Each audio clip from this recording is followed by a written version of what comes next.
weird, immersive, modular mayhem. What's good, everybody? Happy Friday to y'all. Sorry I'm a little late. Had someone here working on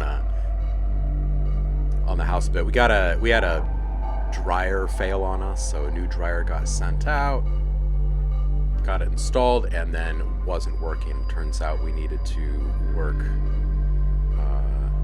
on the air ducts under the house more than anything, and that's what was happening this morning, unexpectedly. Got this last minute call, like 20 minutes before I was about to fire up the live stream. So I am sorry that I'm a little late. Well, it's good to be with y'all. If you're looking for some feedback, little shout out, hit the Discord. And you're going to hit the public feedback channel there. And if you're currently subscribed to the Twitch channel, you've also got a whole bunch of free sounds waiting for you in the subscriber rewards channel. A couple of OhmLab community packs, as well as a big pack from one of my other labels, Sound Freaks. Nice, Javar. Good to see you, homie. How are you? Kate Kashi, you know the silver lining of this moment right here is that we are renting this place. We're renting this place. We slid in here not too long before the pandemic started. Feel kind of lucky about that because there's just been so many things, not with just our place, but like all of the places, right, with the world in its current state. But anyway, problem is now fixed, and we can dry clothes. Hey.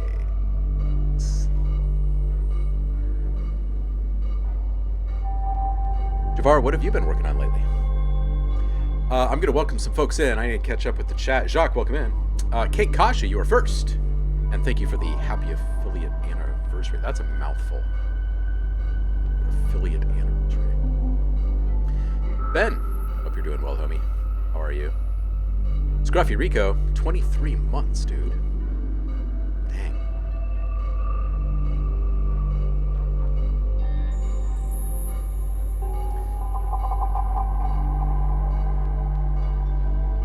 Saffron Works is here and saying I might be submitting less tracks for a few months because I'm working on an album.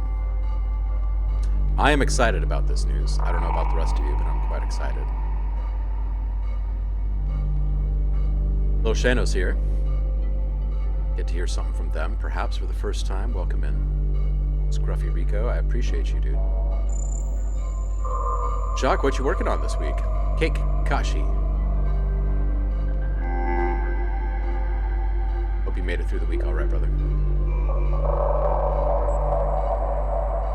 S Quickly Line is having a great time.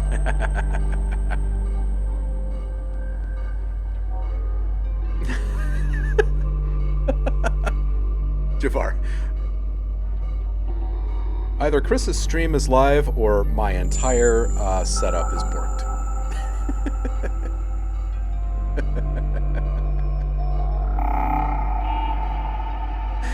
Happy Friday, clean underwear for everyone. I love a cake. Affiversary. That's good. I like that. Movie dialogue cleanup. Nice. Quirky's here. Hey, Quirky. How you doing, homie? Mr. Mick Chiquino. How you doing? Happy Friday, and thank you for the hello there. Jock's been making more classical music. Javar, I've got this first one is Metaphysical Function. The one with the squiggly line having all the fun. Metaphysical Function. The next one I've got is this Euclidean Melodies. Or no, wait, I'm sorry. This is the Euclidean melodies. And it's just spitting out some noise. Just a really, really simple one. And then this one is a wind chime called Thule. It's actually just an FM. It's got a two-part thing happening here, but it's generative. It is FM based. It's a part pad and part percussive, so that's where the chime element comes in. And then that's running through some molecular, which is what's serving up the little digital sounding ear candy there.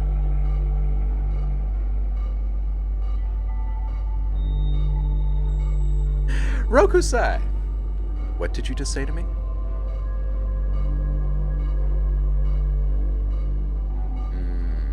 I think it has something to do with my mom, but we'll keep this clean and we'll say, hey, thanks for saying happy anniversary. Nirasen, welcome in.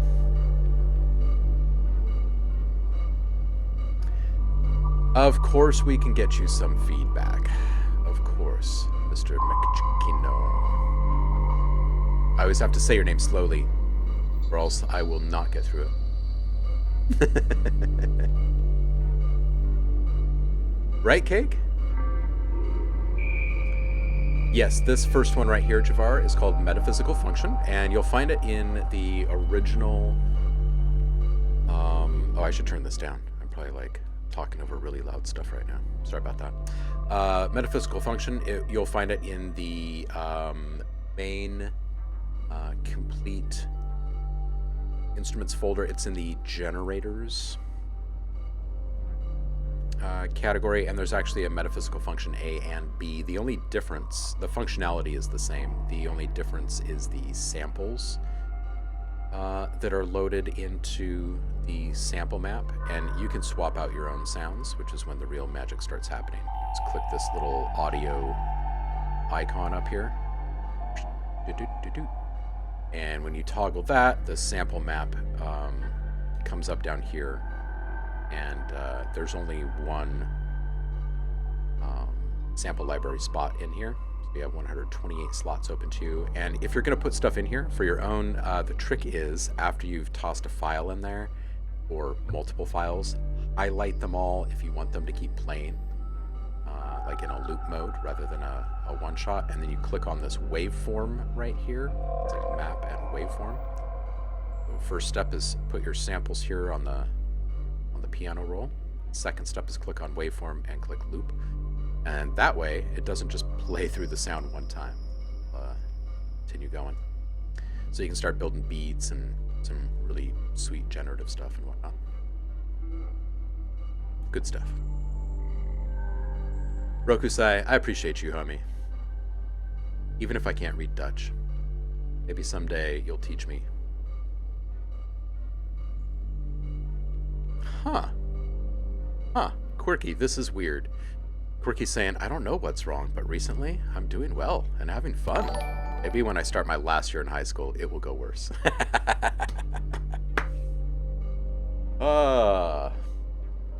Who just came in?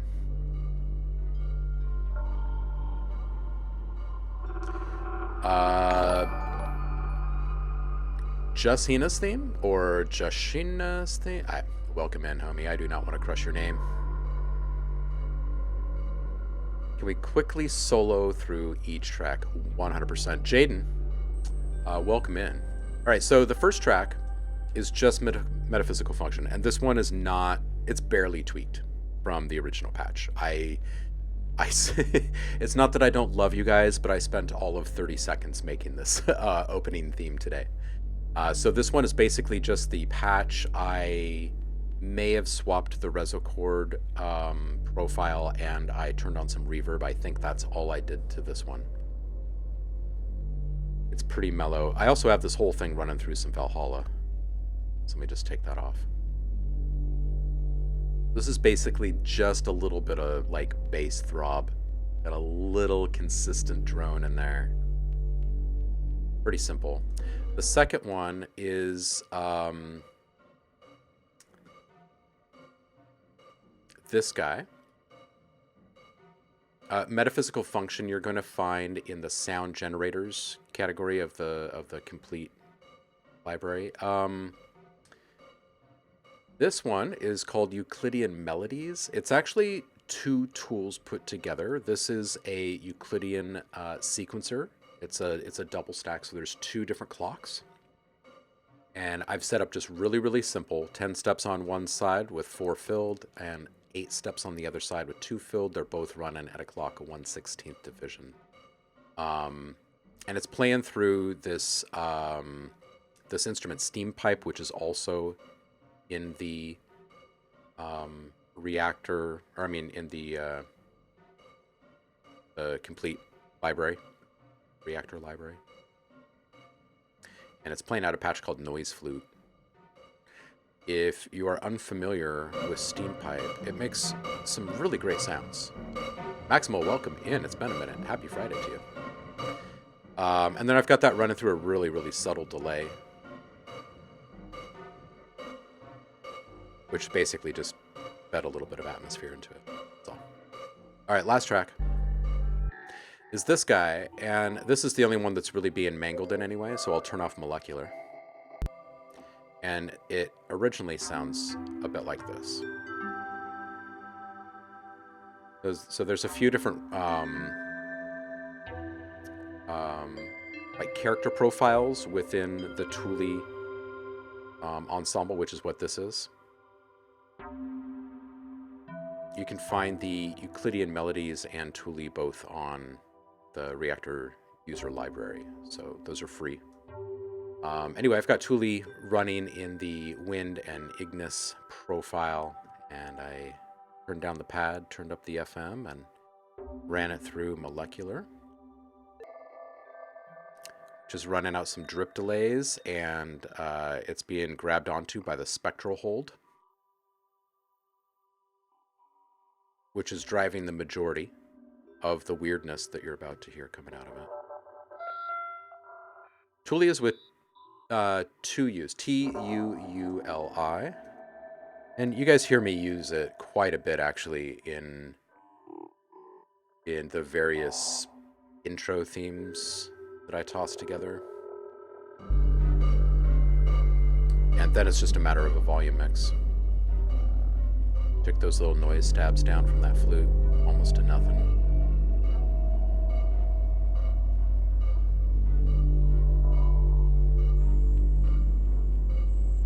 What was the other one? The other one was Euclidean Melodies. And then we've also got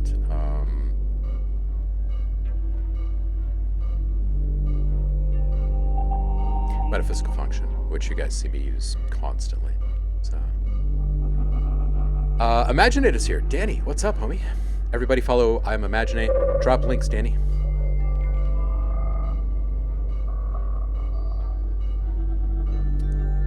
So that is the walkthrough of the patch this morning. Man, I tell you what, Roku, that seems really spot on from over here as someone who speaks American, which is similar to English.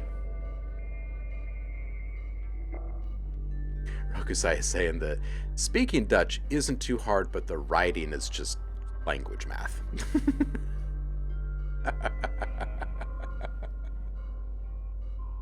Oh man. Dutch is the 3rd most difficult language on the planet. Our grammar is nuts. The Dutchies can't write proper.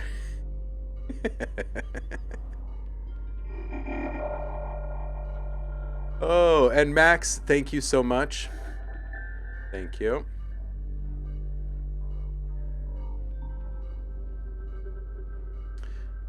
All right, so we went through the little walkthrough here. I think we're good. Let's jump right into some feedback. I don't really want to delay this anymore because we're like starting an hour later than we normally do. So let's go do some stuff, shall we? Let me just turn off this noise really quick.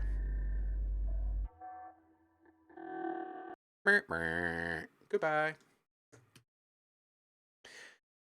Danny, what are you working on this week? Where am I going here? Discord and Notepad up.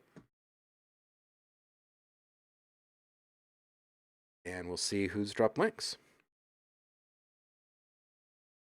We will probably go a little over today because I don't want to have a short stream on top of starting late. So I want some good music.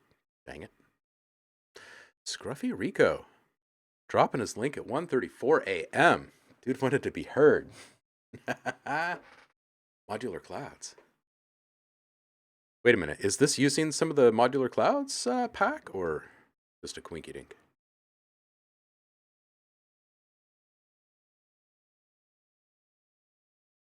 Scruffy Rico is first. Saying something to get you started. Older track near completion. See what Rich made. See if this is original video too. It is. I'm going to move this typing over to the other screen and give you guys full screen on this video here. Away we go.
Okay. Rich, that was freaking rad.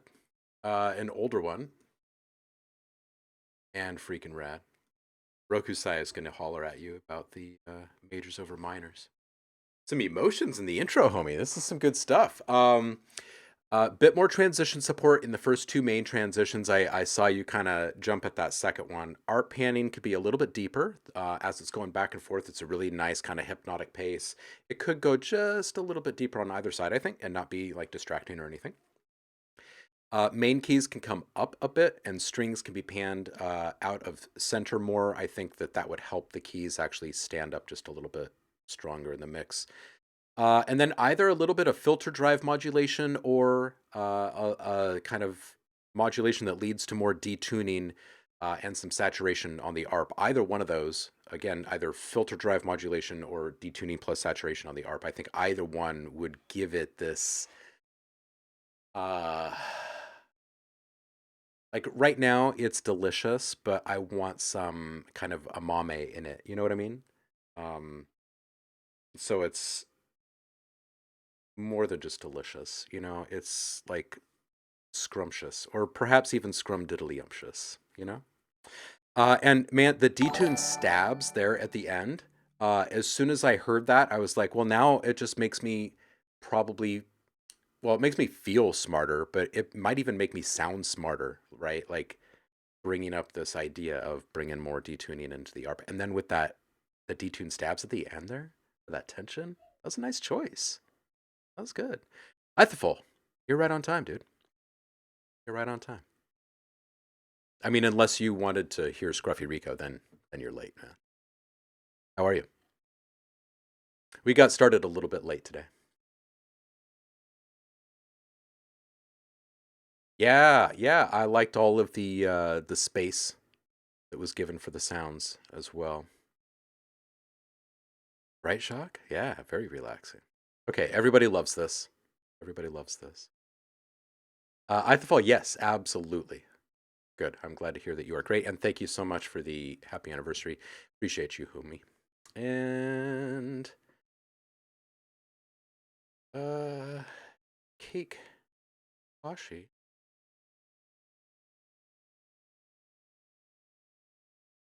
Is it cake or is it Kashi? I guess a welcome in. I'm going to guess cake today. All right, Cake says, with all the tracks done, I had to come back and share the one that was my favorite. They're all tracks I have submitted to this channel before, which I think is dope. Anyway, I promised I'd bring at least one back when it was done, so here you go. I am so looking forward to hearing the finished product on all of this, man. You've been putting in all the effort, and I am really honestly stoked to hear it.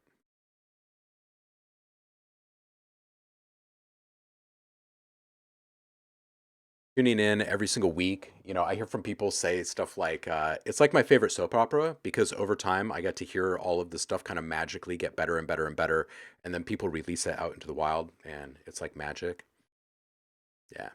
I think of guys like you when I hear stuff like that. All right, here we go. This is called Trauma Bond.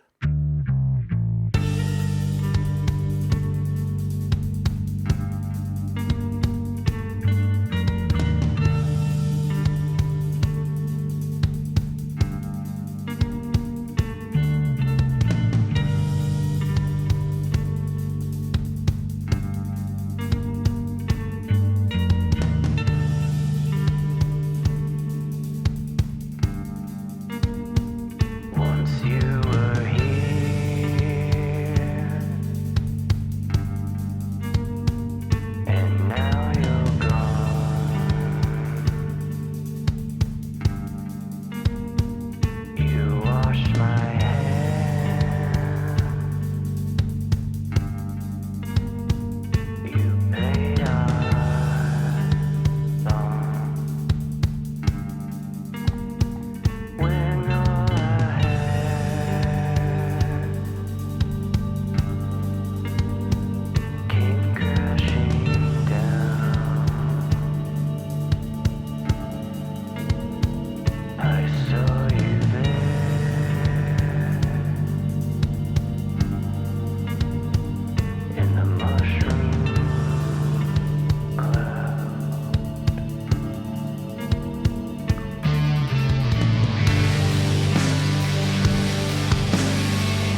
shame it's gone to this.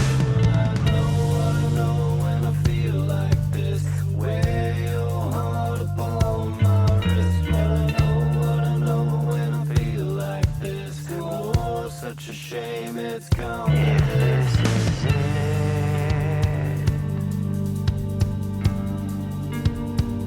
Before it breaks, it's best you know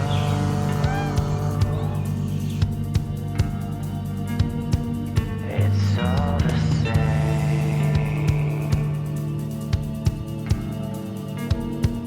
And if you go,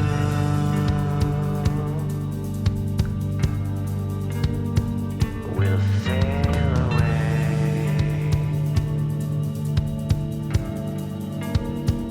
It's all the same.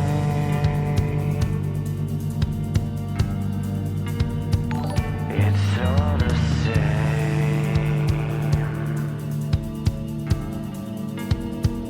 You'll find a home.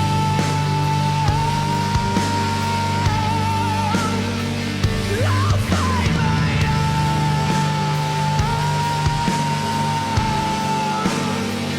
Can't take no more, no more, no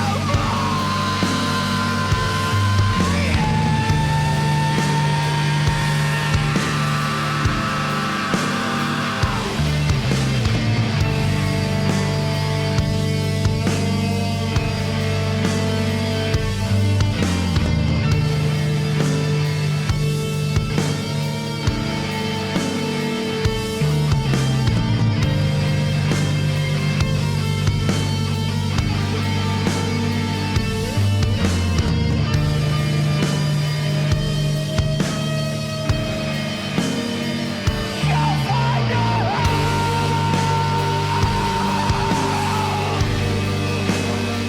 I'll find my own.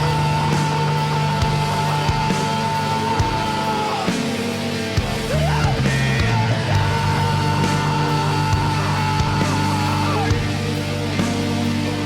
always alone.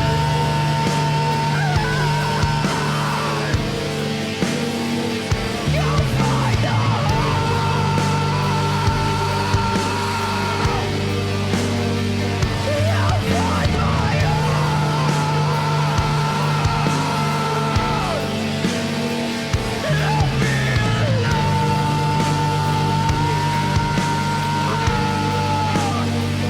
I'll be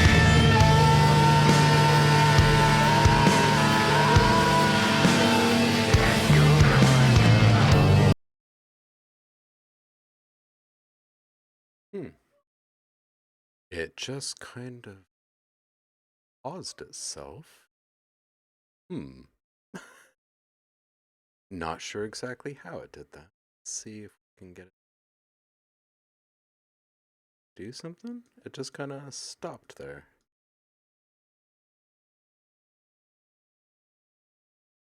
Let's see if we can kick it, make it work. I thought it was just me for a second too. Sometimes Google Drive just needs We're back. It's playing through. I'll find my own. I'll be alone.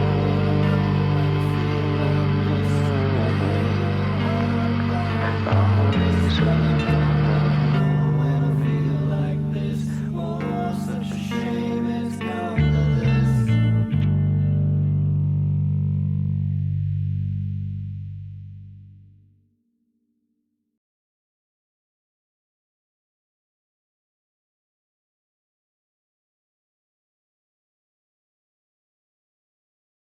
Okay, Kakashi. This is fantastic. Like hearing where all of this started and where it's ending up is really fantastic. Few notes. I want the vocals to be just a bit louder in the intro, like just a touch. And honestly, pretty much all of it except for I forget where we were in this spot here, 3.5 to 4 minutes or so. That whole section felt really pretty spot on, volume wise, presence wise for the vocals, but everything else felt like it could have just a little bit more. And I think part of that might be the bass being so high in the mix. So if that gets brought down, might start feeling a little bit different about the vocals, but I'm pretty confident in saying at least a couple few decibels louder on that would be good across the board. Really nice guitar tone, by the way. Drums feel a little bit out of sync. It's mostly the hats, but it was kind of two things at once. Okay, so hear me out. The hats timing, and I get that you're wanting like the organic feel and everything, but the timing of the hats, and especially like the movement of open and close at a couple of different points, they were just kind of out of sync. The other thing that was pulling me out of the moment a bit was the kick, and I heard a couple of people mention it, and I feel like it might be a combination of a slight adjustment to EQ and compression, but also a bit more emphasis on like a harder hammer. Um, it feels like it's partway between a soft beater and a more hard kind of hammer knocker kind of style, right? So a little bit more emphasis on the transient, get a little bit more click, and then a little bit thicker down low. I think it might, might deliver with a little bit more punch. Fantastic delivery on the vocals, especially the sustained scream. Distortion presence is a bit high in the hard pan position of those guitars, especially towards the end when the full mix is popping, everything's going at once.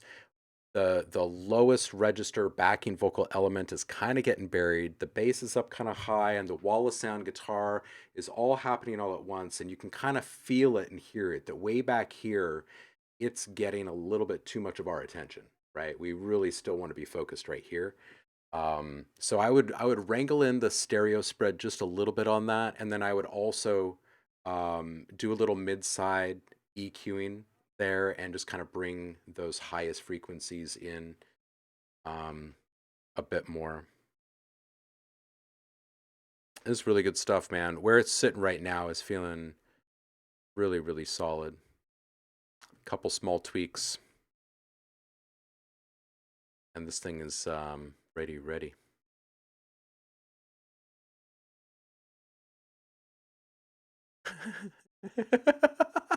I'm just reading through the comments about the kick. You guys are great. You guys are great. Oh, jeez. Jafar, jeez.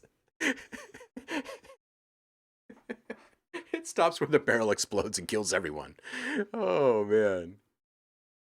Except for the dog. The dog is fine. Yeah, what an experience, right? Yeah, you guys are fantastic with the feedback today in the chat, I gotta say. I'm gonna put this into a thread for you. There was a few things there. Cake, thank you. Appreciate you. X Sheno, let's do this.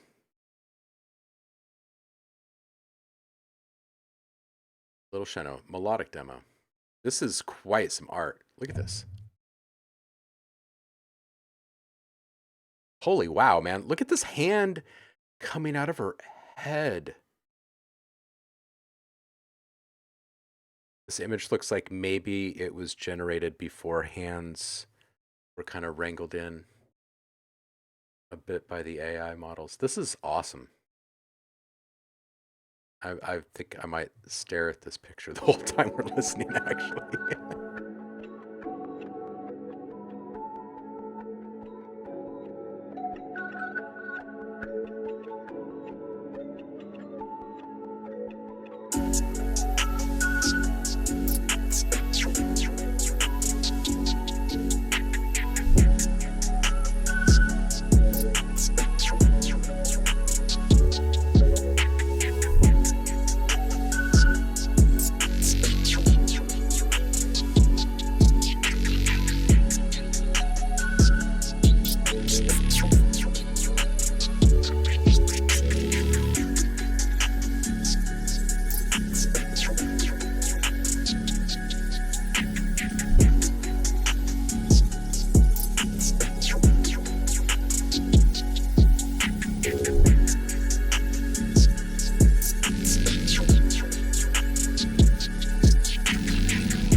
Yo, okay. Shano, this is pretty good. I'd move the low end cutoff up to 45 hertz, a little 12 dB per octave curve. I would also make the sub mono, as Roku's pointing out there. A little tighter EQ work on individual elements throughout the track. I think if you shave off a few more frequencies on the bottom end of your sounds, you're just going to get a bit more clarity, punch, and power um, throughout the rest of your um, palette that you're working with. And it's a good palette, by the way. The only other thing that I'd point out is that when you've got a lot of resonance on a filter that's being moved around pretty quickly, make sure it doesn't stay at too high of a peak when you get down into the lower frequencies, because it causes a little bit of bloat and drift and competition against other sounds that you just don't really need. Um, and just as like additional ear candy interest kind of thing, might want to play with just a little bit of delay sprays. There were a couple of different points where you had a really nice timed twist to the filter, and it kind of goes up in frequency. And if that had just if that peak had just kind of drifted off with like four or maybe even five little decaying echoes, it would feel really nice. And there were a few different spots where I thought that would be good. The other thing that that introduces is an opportunity to play with the tails, right? So if you have a little spray like that in one section, it can be reprised somewhere else, but maybe you print that tail and you chop it so you can flip one of those hits to be reversed in that tail. You see what I'm saying? And then maybe the next time it comes around, you've got that tail and you've actually got a little bit of saturation that ramps up as it's coming down in its decay cycle. You see what I mean? So it like kind of gives you a way to play and kind of embellish a bit more on those ear candy elements without actually having to touch and change your arrangement, which is pretty good, by the way. And the other thing that that does for you is it gives you more opportunities to chop this beat in different ways. So if you're looking to sell this into licensing, right, so other people can work with it, I would highly recommend chopping it up in a few different configurations and selling a little bundle instead of a little track. Give yourself a little 10 or 15-second intro outros. Give yourself maybe 2 or 3 different 30-second loops. Give yourself a chance to be perceived a little bit differently, both in how your stuff is being presented, but also the price value perception that you're putting in front of people, right?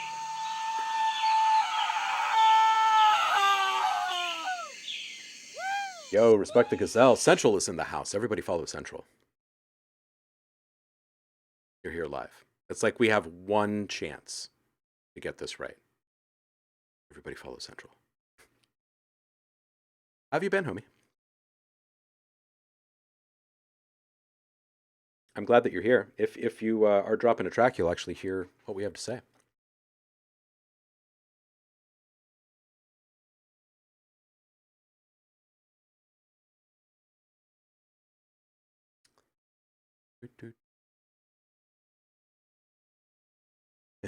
Just thinking about the next sequel to Fallout. Hey, Alu Trick is here. It's him, the streamer guy. Yeah, okay, so it looks like everybody liked this one, Shano. It's good stuff. Work sucks, but it's money. Ah, that homie. You know what you should do? You should try making music, man. Like, if you want a carefree life and money all the time and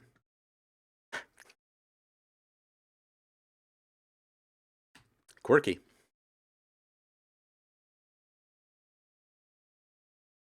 Money to funnel directly into Bethesda for Starfield. Why do you work so much? I play Starfield.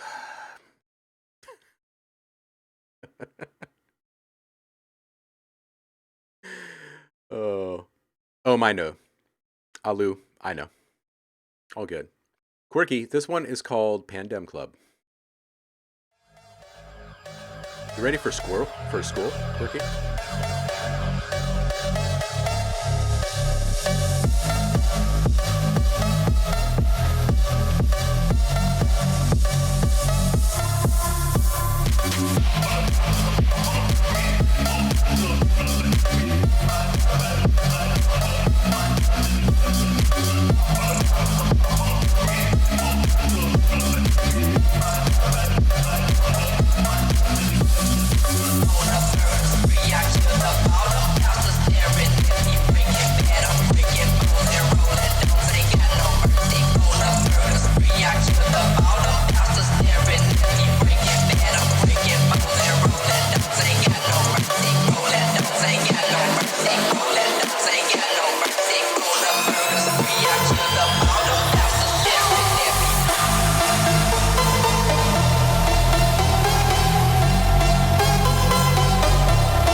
Okay, here's what I got for you.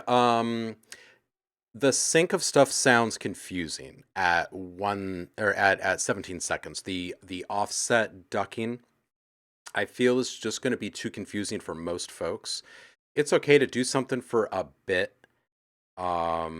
But to have it persist for a while can just be off-putting for some folks. So I would really recommend, like, if you are going to do something like that, wrap it up quickly. Do it at like a point of a transition, and maybe put in another element that lets the listener know that you're aware that this is a an artistic decision, if you will. Um, the luffs in this are pretty smoking hot, so I would turn that down. It feels like it's all kind of being run through. Um, it's being kind of forced through in a way it just doesn't need to be. At 128, I'd get the keys involved in that filter play around that transition, because it feels a little odd that they're still kind of hanging out when everything else gets filtered down. And in general, I would say that, and this will feel a little bit better once the luffs come down, but right now you're kind of knocking on some pain points. There's one around 2K, there's another one around 5-ish K. Um, Once you get up past the mid highs and into the highs, you just got to be kind of careful with frequency control. And when luffs are really pushed, it starts to get a little uncomfortable up there. So um, that's the feedback I got for you on this one.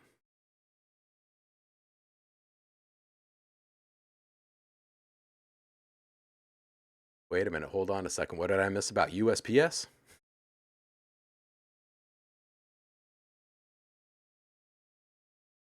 Ithfall says, I used to starve with music, but never made any proper greens until I went back to college and got a degree in computer science.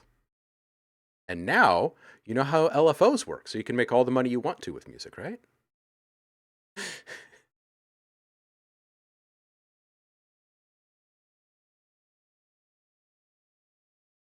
Hmm. Hmm. Mr. McChino says some people don't want to take a loan, stay in debt all their lives just for college. Yeah, it's a pretty intimidating thing.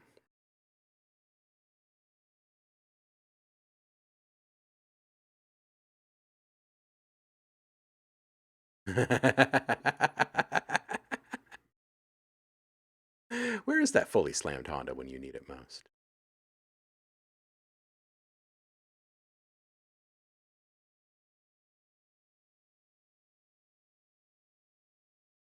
Life is a risk. Hmm. Well, I'll tell you what makes it better. Noise. Noise makes it better, in my experience anyway. All I know for sure is at the end of the day, uh, I've been going steady and making out hardcore with noise and music for decades, and we've never really had a bad fight. So I think I'm going to stick with noise. Jacques says, originally made this song for two classical guitar, but this is my FL Studio version. Played the piano parts with 49 keyboard. All right, Autumn Colors.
Dude, Jacques, this is great. There's a couple little things. The flute and the piano, they feel like they're being pushed a bit, and I'm wondering if maybe this has been um like compressed a bit. Took flute's volume a bit down on high notes, so it's not so loud. Gotcha. Does it is all of this running through it does sound a bit like Elder Scrolls. Is this running through a compressor or limiter at the end to get it up to a certain level of loudness?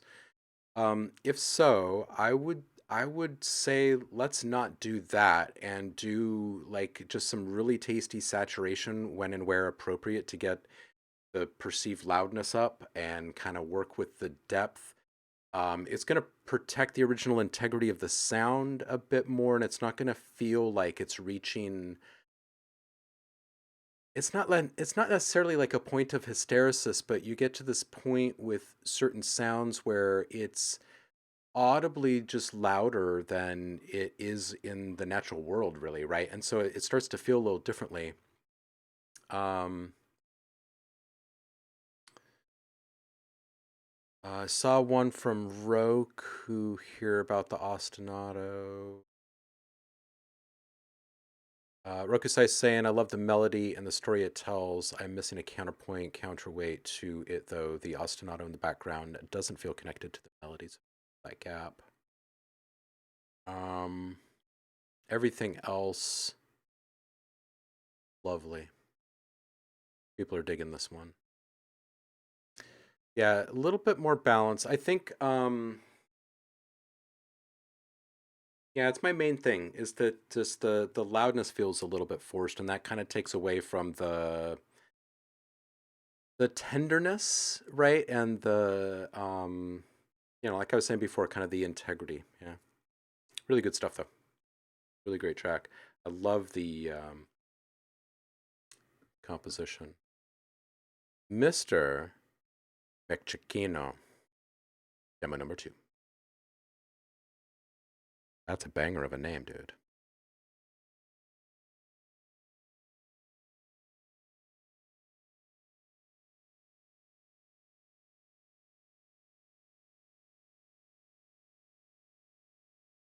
All right, let's listen to this one. You are welcome, Jacques.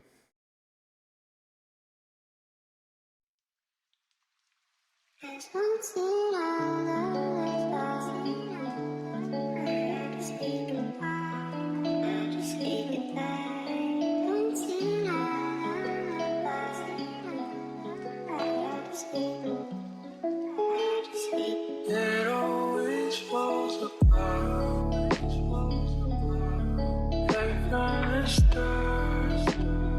Everything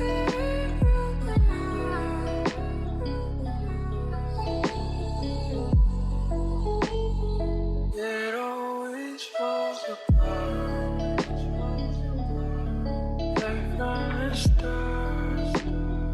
Everything broken heart.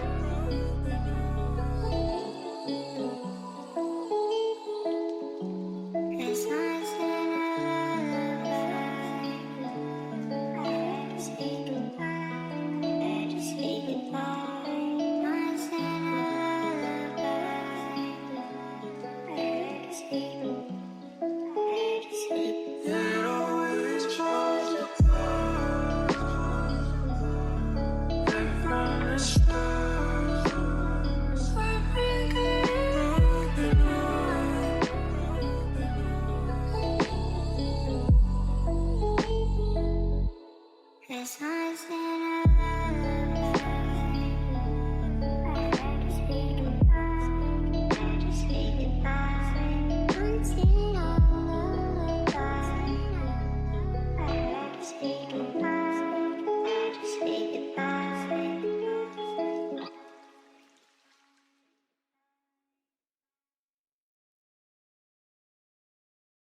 All right. This picture is great. F-Head, welcome in. How you doing? All right. This picture's awesome, and I feel like it's somehow perfectly aligned with the vocal processing. I like the vocal processing in this. Um, I do want like a little bit of compression on the verb of the vocals so we can get just a little bit more of the texture to the surface of it. There's like a certain level of um well, obviously you're aware of this because you've actually got your texture track in there too. But there's a little something that happens, right? It grounds the entire project. It draws the listener in when you're hearing these tiny little nuanced um, bits in something that you zoom way in on. You know what I mean? Um, so maybe lean into that just a bit more and get a little bit more texture for the vocal. Small transition embellishments throughout, I think, would feel really satisfying. And I'm talking really, really subtle, kind of transparent, almost subconscious or subliminal. I mean, um, they can be little airy whooshes. They can be tight little suckbacks, like in the background, like right as things change. And these do not need to be anything um, overt or aggressive in nature. A good example would be a finger snap into your mic. Now reverberate that, bounce that in place, reverse it, and filter it. Right. So now it's just this tiny little right at the point of a transition. It's just a really subtle little thing. Even when things are almost not audible in a mix, there's enough frequency presence there to really kind of stack up with the other elements that are popping off at that exact moment. So sometimes it'll just kind of like thicken or widen or add a little bit of depth or something to a moment, which could be incredibly satisfying. I would also roll the low end cutoff up to 50 hertz on this, so nothing below 50 hertz on the entire track. Um, Everything else is really feeling pretty good.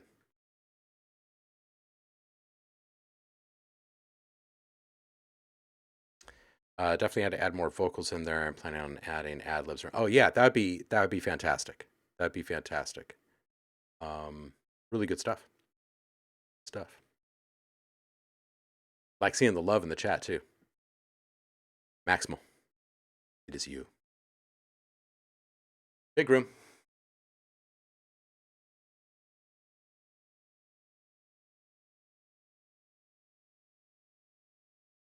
Let's listen to it.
Hmm.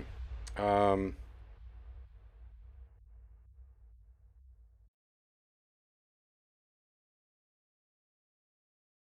All right. So for me, this one honestly is really about the transition points. You've got several different pivot points in this mix where you can be adding in things that are just going to make people go whoa on a big sound system, and that's probably the direction that I'd steer you in. Everything sounds fine arrangement wise, your palette is fine for your genre and all of that. I think it's more just a little bit more shock and awe. Your mix has a fairly kind of typical appeal to it. So if you have something that really jumps out like impressively, at any point, it's gonna be noticed like quite a bit, right? So that's where I would save the large majority of sub impact and whatnot for. Um, A good example is this first intro effects here.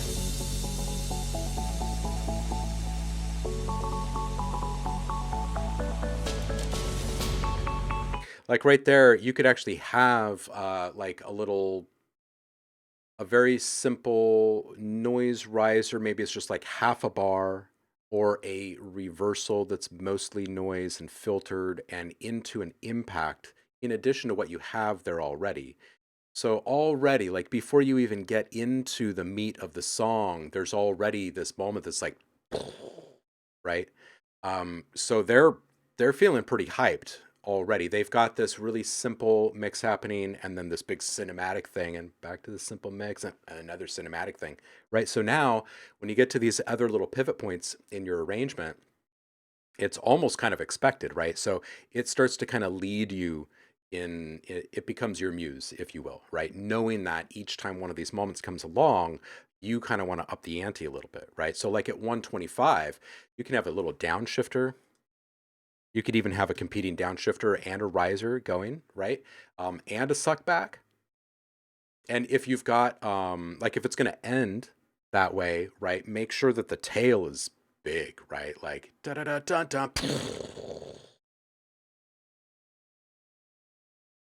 You know, 6 seconds later, they're like, oh, you know what I mean?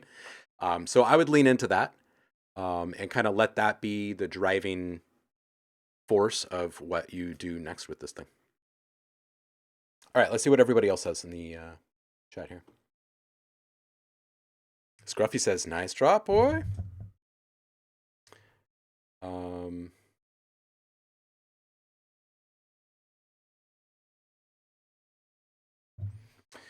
Jushin, thank you. Appreciate you. Jushinas.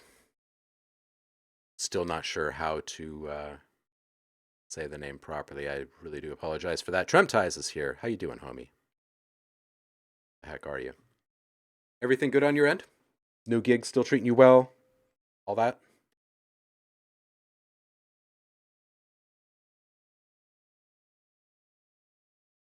All right, we've got Buchenwald 448 coming up here. Just theme. Well, that makes it so much easier. I see this is you, huh? Theme. Okay. Well, that makes it so much easier. Thank you for bailing me out there. That makes everything nice. All right, No Compadre remix. Here we go.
Yo, okay.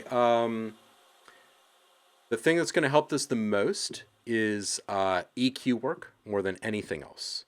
Um, you're going to keep your really low end and kind of dark profile throughout. You're just going to have less low frequencies in every single element in your mix, up to your mid high frequency stuff. That's aside.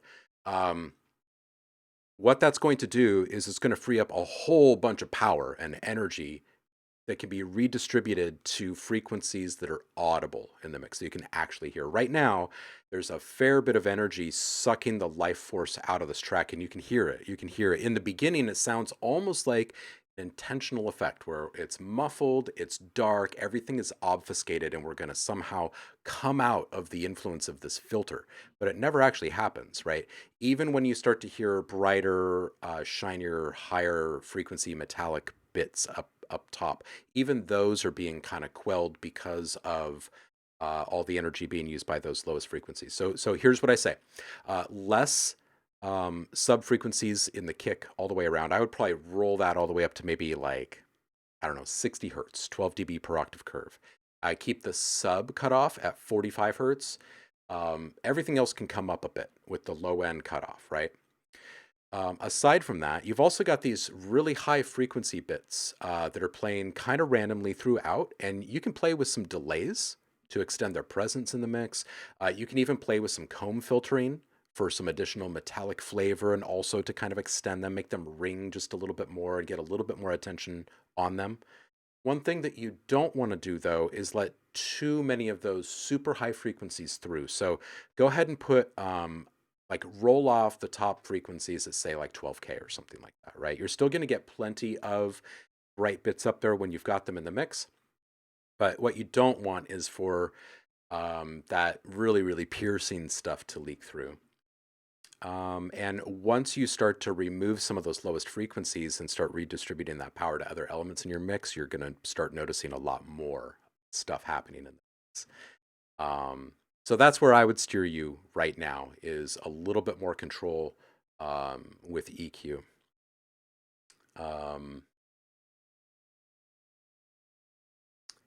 And keep bringing stuff back, right? Like there's some stuff in the mixing world where it's going to seem kind of counterintuitive and kind of the opposite of what you're trying to achieve. And things like taking some of those low frequencies away so you can actually hear the bass better is one of those things. These choices might seem a bit conflicted at first, but keep bringing stuff through. We'll get you going in the right direction on all that stuff. Jaden, you are up.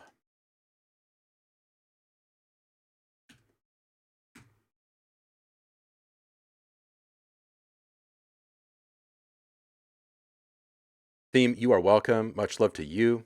Appreciate you being here. Happy Friday. I hope it does help, and I hope you keep bringing more stuff by. Jaden, you are up.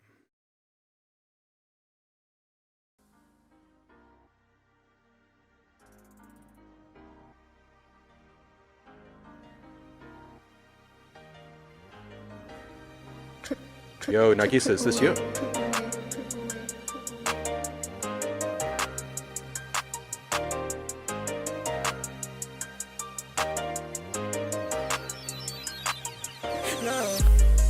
Run real fast, don't hear like Sonic. You think you better than me, that's ironic. And my heart is filled with kindness. I don't know what I want, I can't decide. I get what I want, I never buy it. I give it some money cause I provide it. He talking to net but never slide. We shot at his car and now we hide it. And I think that I only went down. Go get Jaden, they need to go sign. And I'm standing up tall like lime. See the drip when I'm dressing the flies. Going vertical, who get the highs? Tryna pray to God, tryna be righteous. But I think that these rappers don't like doing too much in the trap. And we doing donuts in the scale. And my homies working in the lab. And you know we don't need pen and pad. Talking about you want beef, never that. Talking about she love me, never that. And they not above me, never that. And you might get lucky, ever that. And I think she want me and my man. Why do y'all be frauding for the gram? Do I want the Hellcat or the man? I'ma let them shots fly out the gun. And I want the Zon, I want the Prada one. Who will get the furthest, I think I'm the one. And I want the money when a lot of ones. When I started rapping, then I'm out, I'm gone. Bro, I think I'm gonna be sunset, man, and know that when I grow up, bro. Yeah. Hey, park in the back of the coupe, and the AP on ×2, and the diamonds they jump out the roof. I'ma stand over top, then I shoot. Need the money, I'm getting enough. Run real fast on here like Sonic. He think he better than me, that's ironic. And my heart is filled with kindness. I don't know what I want, I can't decide. I get what I want, I never buy it. I give it some money cause I provide it. He talking a nap but never slide it. Forcing. But my plans is to what staying relevant is as music goes on and it changes. You know, staying relevant means you change too. But you also can stick to the roots of why people mess with you. You feel me? But you also gotta tap into different sounds because music isn't just about hip hop. Hip hop is actually one of the lowest like genres in music. And if you can tap into other music and mix it with what you got going on, then you will always stay relevant and always be good.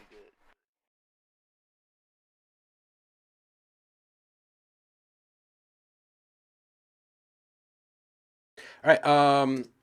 There's this moment that all of us get to in our production journey where we realize the actual functions and behaviors, like what is actually happening with our plugins, right? And the beginning of that process dawning on us and actually meaning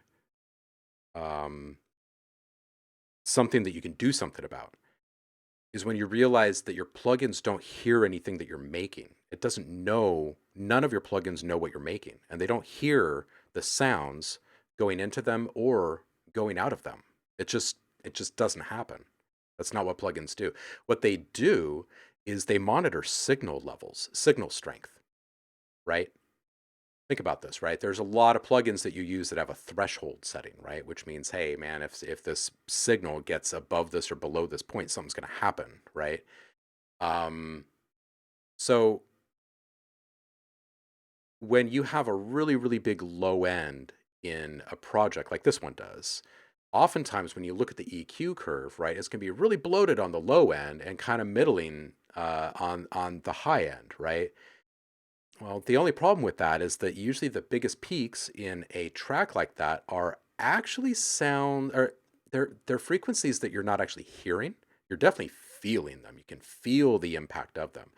You don't realize that though until you actually identify that, eliminate it, and then compare it to the original. So you can then correlate both what you're hearing and feeling and seeing with your meters, right? With your EQ, with your goniometers, whatever you're looking at to see what your stuff is doing. Once you have that realization and you start to realize that it's causing different things to occur in your mix, your whole production world changes. So roll your sub frequencies up to 50 hertz, keep it at a 12 dB per octave curve so it stays nice and slim. Right now, here's what it sounds like to me. It sounds like your low end is probably somewhere kind of like this, if I had to guess, something like that. And what I'm saying is let's back off that brick wall approach here, make this much more mellow of a curve, and set this guy right around here. You're still going to feel sub bass because you still got all these frequencies. All you're doing is you're bending the signal strength down a bit here, right? So we should see less and less frequency activity over here and focus more of your low end frequency activity over here, right? Where we can actually hear it. And if you feel like you're not hearing your low end in a mix, use just a little bit of saturation on it. Almost anything will do. And what that does is it generates harmonics. And when there's more harmonics happening, we can hear stuff a little bit better. It's just that simple. So after you make this change, after you roll up those frequency, the low end cutoff to 50 hertz, it's going to feel and sound louder. Like you're going to hear the sub and the bass better. So you're going to turn it down probably about 5 dB or so after that change. And then you're going to take into account that your LUFs are really loud right now. And you're going to have to rebalance your mix after that because things are going to feel a little bit different because now your plugins are responding to a different signal balance. There isn't this huge heap of energy in the low end, right? It's a bit more balanced. So you're probably going to have to go through and play with volume levels. And you might even bounce a couple different versions and then listen to this original one and your newer ones and just be really, really honest with yourself, like about what is satisfying, what can you hear more clearly.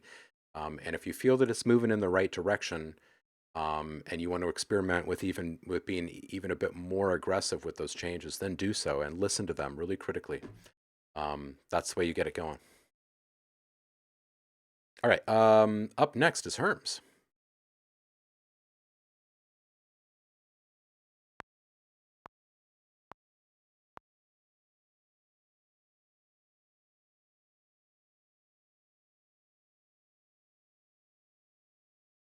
All right.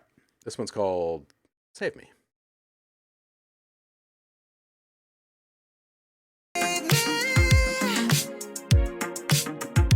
Won't you save me? If this is all there is, even if it's just for one night, I won't change my mind. It tastes just like a wish. I'll drink you down until I get sick, and I don't care how hard the morning hits now. Yeah.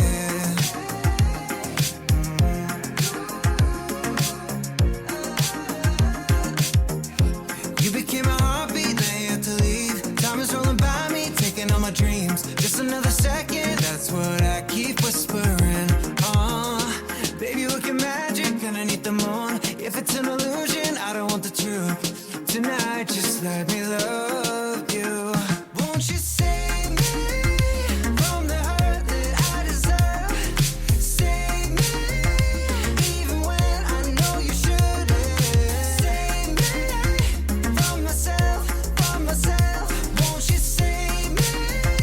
Never need nobody else. Save me. I never need.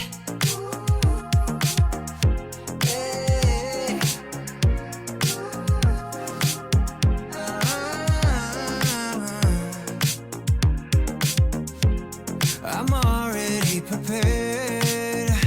If I stare, it's 'cause I'm trying to memorize your eyes. I'm waiting for the scars. What I start, I'm gonna finish.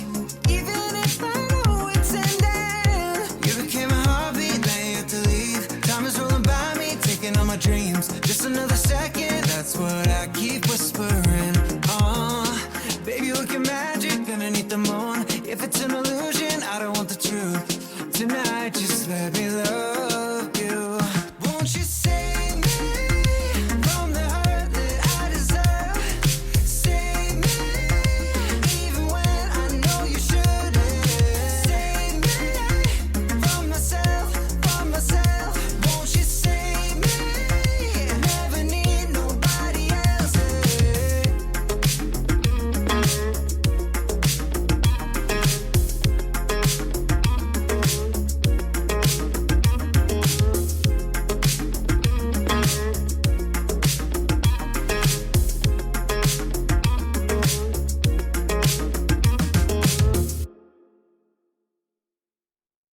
Yo, this is great. Herms, the quality of this is fantastic. I mean, we could compare it to um, other successful popular artists. It is pretty darn radio ready. I would say that the lufts are just a tiny bit hot. They're just a little bit high. I would like to be able to turn this up and have it feel even better. And when you're already kind of bumping up against the limits of how loud you can push something with your lufts on the way out the door, it's hard. It's hard because when someone goes to turn it up, it doesn't become more satisfying. You know what I mean? So I always try to leave a little bit of room there for people to turn it up, especially with such a high quality track like this, right? At 108, some mid-low thickness there that can be tightened up for better quality. You don't really hear that loss of clarity anywhere else in the track, I don't think. 109, I think the guitar plucks are a little bit loud right there. So it makes the track feel unbalanced, but I think it's only that one element. And there's just, like I said, there's a little bit of, mm, not quite obfuscation, but there's definitely like some thickness here. So that combined with these guitar plucks right there, it just, and the guitar plucks might even have a little bit of low end frequency that you could take out of them too. The other thing that might be happening there, now that I'm listening back with my mind's ear, is the reverb channel. The reverb channels in that section, you might want to check the EQ and make sure that you're not letting through some frequencies around 200 hertz or so that just shouldn't be there. And lastly, the kick is just a tad thick in the lows. It feels just a little bit not heavy. It could be just slightly more nimble, I think. Nagisa says, I like it a lot. And so does... Keep track of all these. People are loving this. Lush loves this. I'm Lush says, if I'm being honest, this could be played on the radio, and I just assume it's from a big, successful artist. To me, it sounds great. Yeah, exactly. 100%. 100%. These are the only things that I noticed, honestly, and they are such nitpicky little things, you know? Not from Earth. Look at this picture. Holy heck, this is amazing. Trem says, this was good, by the way. Great vibes.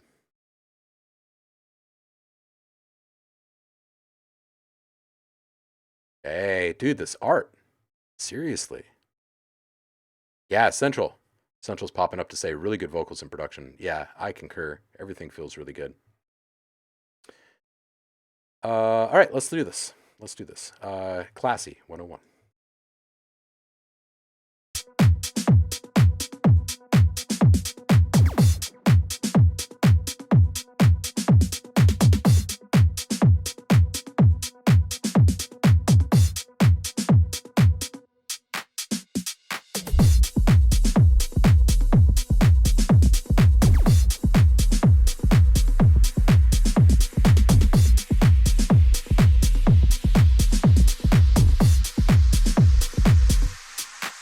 Todos los días te imagino cómo te debes ver sin ese Valentino, con ese cuerpo asesino divino más. Que yo esté pensándote, para mí es normal. Todo lo que tienes a mí me gusta. Vamos a comernos, bella, que no sea formal.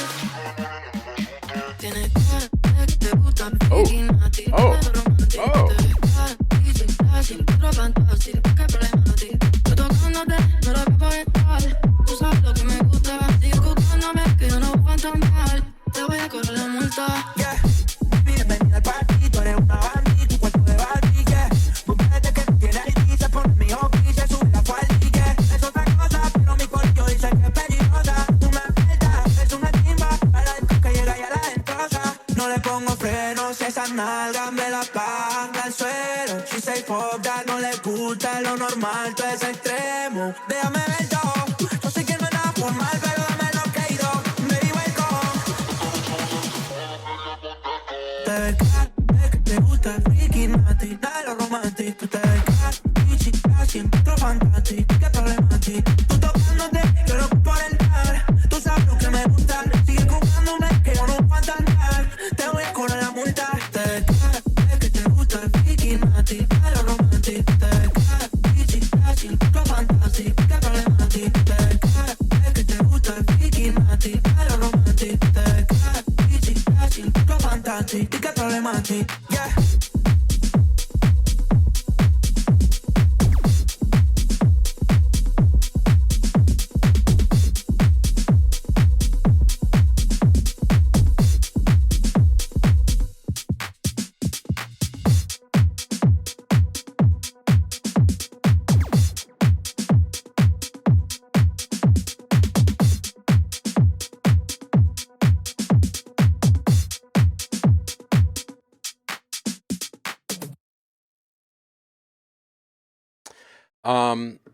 This is good.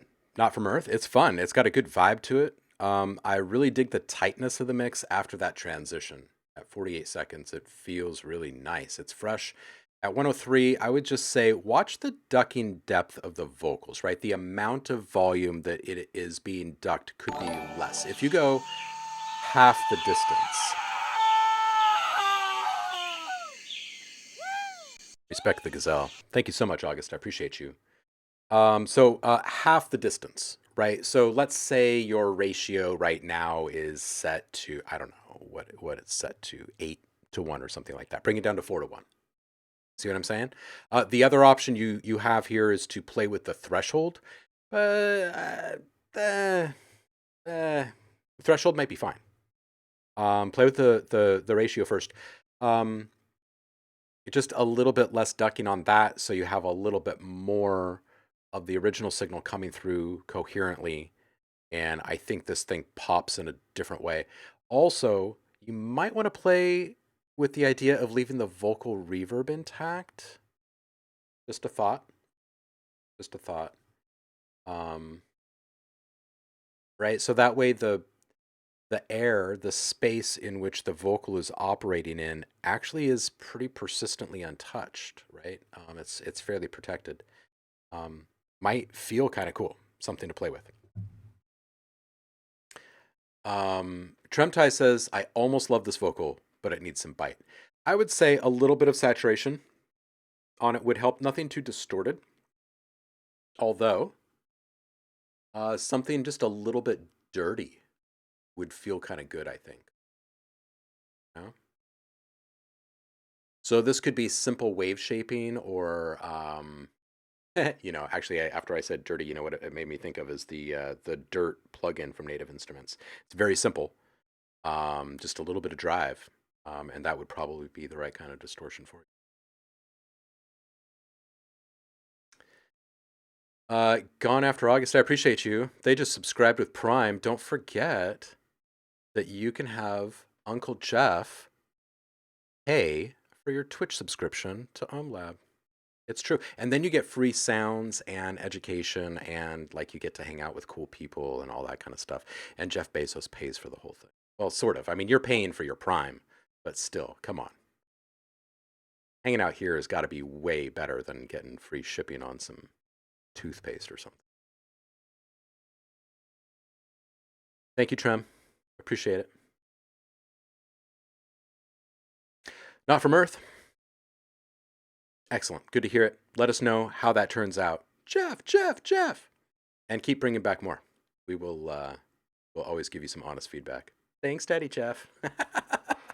Gone After August, don't forget that if you are subscribed to this Twitch channel, you also get a boatload of free sounds. If you go to the subscriber rewards channel and you do not see it or you are not allowed into it, that means that you still have to connect your Discord and your Twitch profile. And once you have done that, you will magically be rewarded with access to this channel. Right now, there are a couple of different packs of cinematic, like movie dialogue, vocal or dialogue samples from some really kick-ass cult movie classics, as well as a really large collection of cinematic drones, atmospheres, textures, stuff like that, soundscapes from one of my other labels, Sound Freaks. So there you go.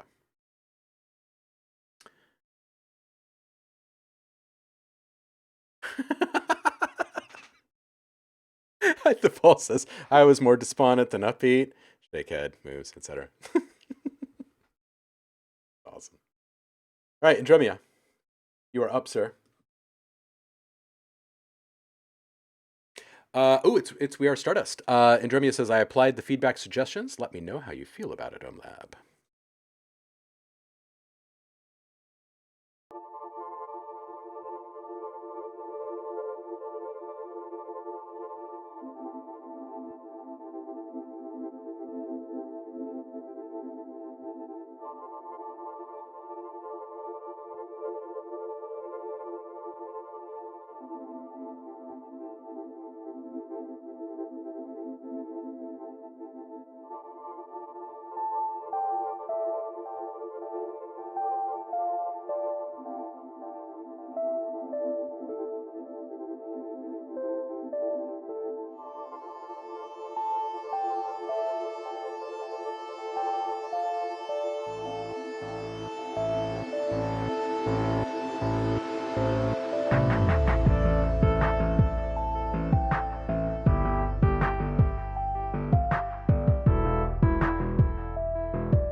Dude, and Drumia, I love this.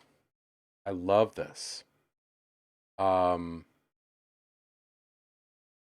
and it definitely feels like everyone has kind of a similar kind of feel about this, is that it feels just a little bit clouded or muffled, or like it's being kind of held back in the upper frequencies, which is totally fine if that's the artistic decision that you're going for. If not, there's a couple things you could do to fix it. EQ, multiband compression can get you going in the right direction, but a saturation would help too.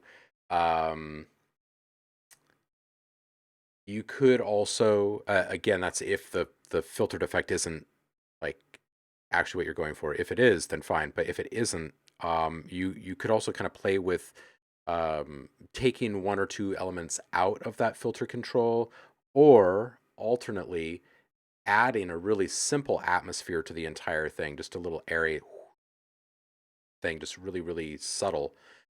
The frequency presence for that band of frequencies is there again all of a sudden, and now everything is being presented in a way where it's very clear that that other stuff is very intentional, and it doesn't feel like part of the normal range of hearing is missing, just that you're choosing not to use all of it. It makes sense? Anyway, that's really the only thing that I'm hearing in this that feels just a little bit off. If there was one element up there with like some presence around like 7 or 10K or something, and even if it was just a breeze or something, I don't think we have the feeling of this thing being restricted so much. Let's see what the folks are saying here. OTT on the master. Yeah, a few different mentions of the fact that this sounds like a menu screen in a game or something. Good cinematic quality, really lovely.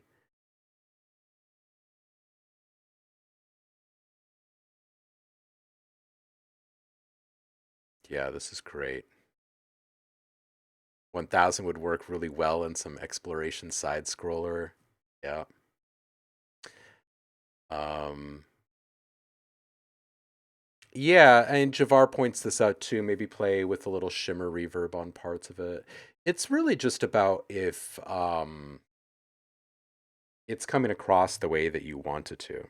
And if it is, then screw all the noise that we're throwing at you, and you just say, hey, man, this is exactly what I'm going for. And then the rest of us are like, oh, yeah, cool. This is a good Andromeda mix then.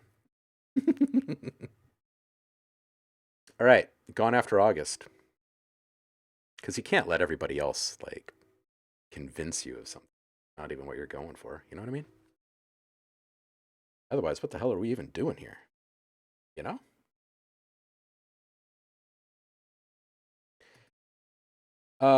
Gone After August, I think like right after you walked out the door the other day, I was like, dude, where did your track go? And then you weren't there. And I was like getting ready to listen to it. And I was like, man, dude boogied. So I'm glad you came back and dropped the link here.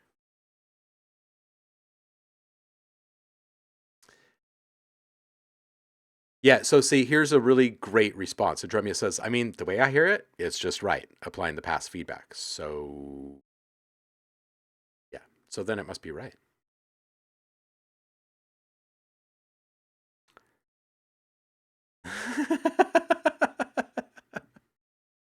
Shavar says, well, Taylor Swift says she doesn't like it, so you win.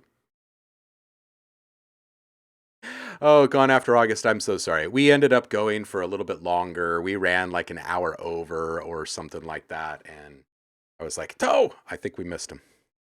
All right, this one is called Wretch Like Me.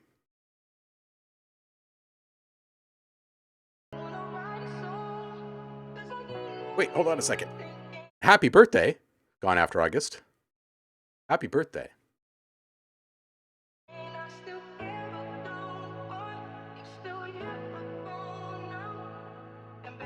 Oh, Scotty going crazy.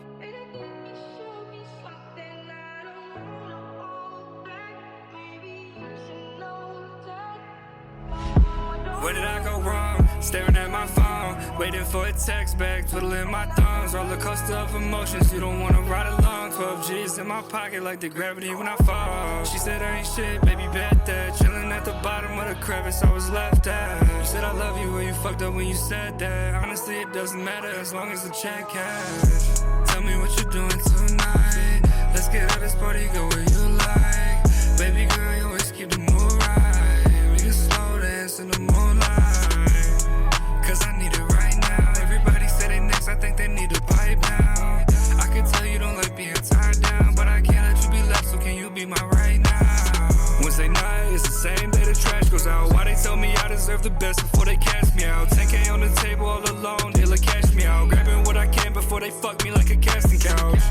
Jet black forces, sapphire pushes. Rip my chest open like you don't know what remorse is. Shredded me to pieces like you need a smaller portion. Heart's one on my sleeve, yeah, baby girl, of course it's. Mister don't care, can't wait too much. Life ain't ever fair, boy, you better stand up. Me and you right here, energy in tandem. Underneath the starlight, slow dancing phantom. Mister don't care, can't wait too much. Life ain't ever fair, boy, you better stand up. Me and you right here, energy in tandem. Underneath the starlight, slow dancing phantom. Tell me what you're doing tonight. Let's get out this party, go where you like. Baby girl, you always keep the mood right. We can slow dance in the moonlight. Cause I need it right now. Everybody say they next, I think they need to pipe down. I can tell you don't like being tied down, but I can't let you be left, so can you be my right now?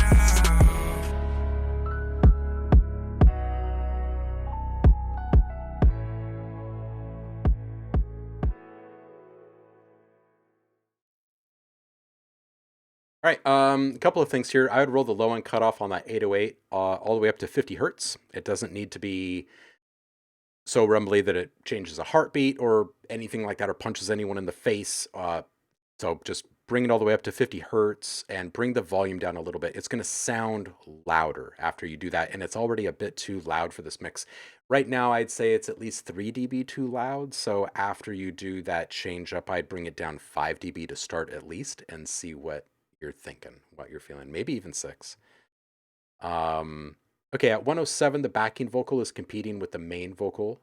I'd bring the volume of the sustained singing elements down a bit, and then I would use volume automation to make the lyrical doubling really pop, right? So when the backing vocal and the main vocal are saying the same word, right? Obviously, we're going to bring up the volume of the backing vocal. It sounds tedious. It's going to take you a minute to go in there and make those little peaks, but you only do it once and it's done.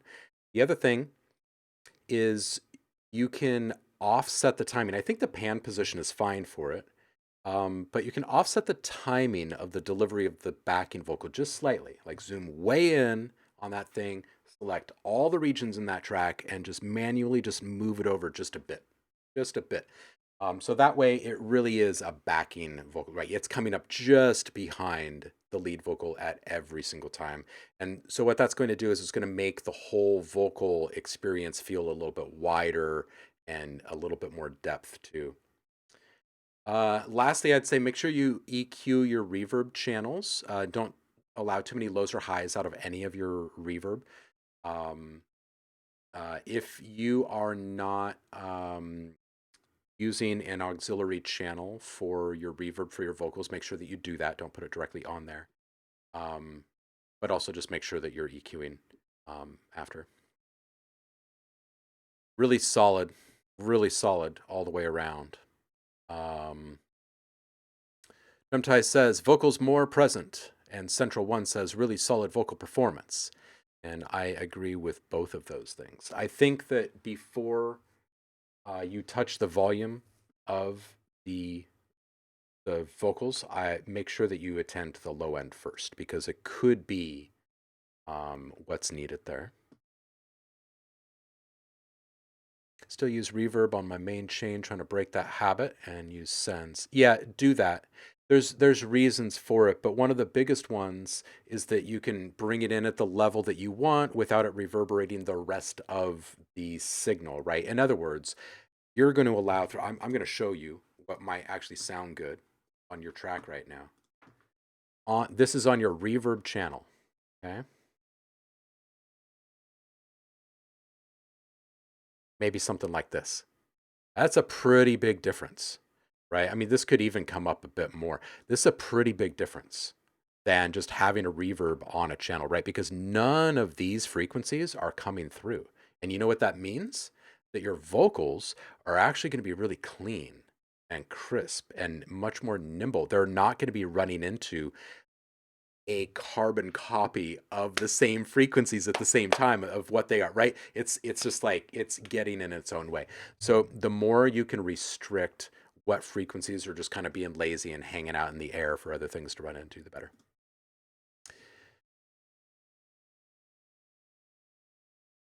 Tremtide says, also makes it feel like it's two vocals singing and not just two vocals dropped on top of each other. Yeah, with the offset, the timing offset, yeah. Nagasa says, good track. Ithafel says, ooh, I do have a question about this.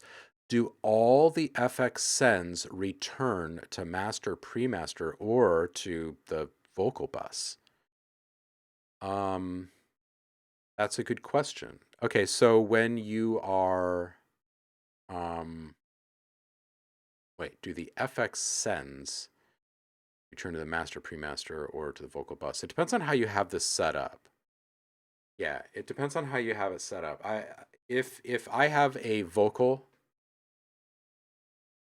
track right here, I am going to go to my sen and I'm going to create my auxiliary channel over here. I'm going to make sure that this is set up pre-fader, right? So I'm going to get the full signal through. And then on this channel, this is my reverb channel over here. So I'll just put a reverb on it. The very next thing that happens, and I would use the internal filter and everything on this, just like a normal operation here. And then I would, after that, put an EQ on immediately after and make sure that you're only letting through what you need to. And of course, this is an auxiliary channel. So when you solo this and you're listening to what's coming out, you're only hearing the wet signal. And the great thing about that is, number one, you know right away whether or not it's the right reverb or not, because you should always listen to your reverb before you just settle on it. And when it's on its own track, you can hear it pretty clearly. The next thing that you do after you get your frequencies wrangled, after getting everything auditioned, is you drop your volume all the way down and you start playback on your vocal track, and you slowly bring up that reverb presence until it feels good.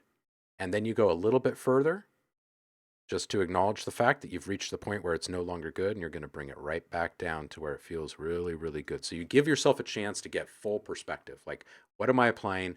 What does it sound like? At what level does it sound good? At what level does it stop sounding good? Right? So there's a few different processes that are kind of taking place there. Acute, you are here. Come in, homie. See you. Discord. Here we go. Is that a Mr. Rogers? Oh no, it's a Carl.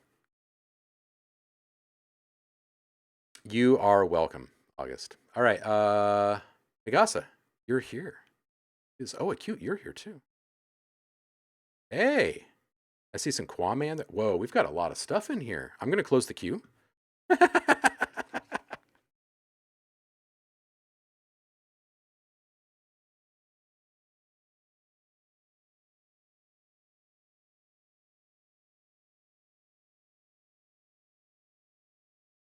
All right, closing the queue. Everybody that's in here, we're going to hear. Of course, we're just not going to let anybody else in. All right, cool. Where are we? Right here.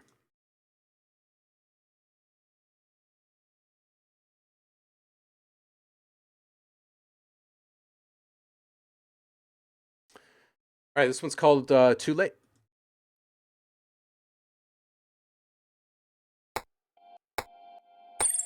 Now what?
Yeah, it was good. A really solid vibe. I would say the biggest thing that's holding this one back from being really, really great is that the sub is just too heavy. Volume down a few and roll up the cutoff to 45 hertz. Keep it at a 12 dB per octave curve so it's gentle, but don't let through those frequencies below 45 hertz, and this whole thing starts to feel a little bit tighter.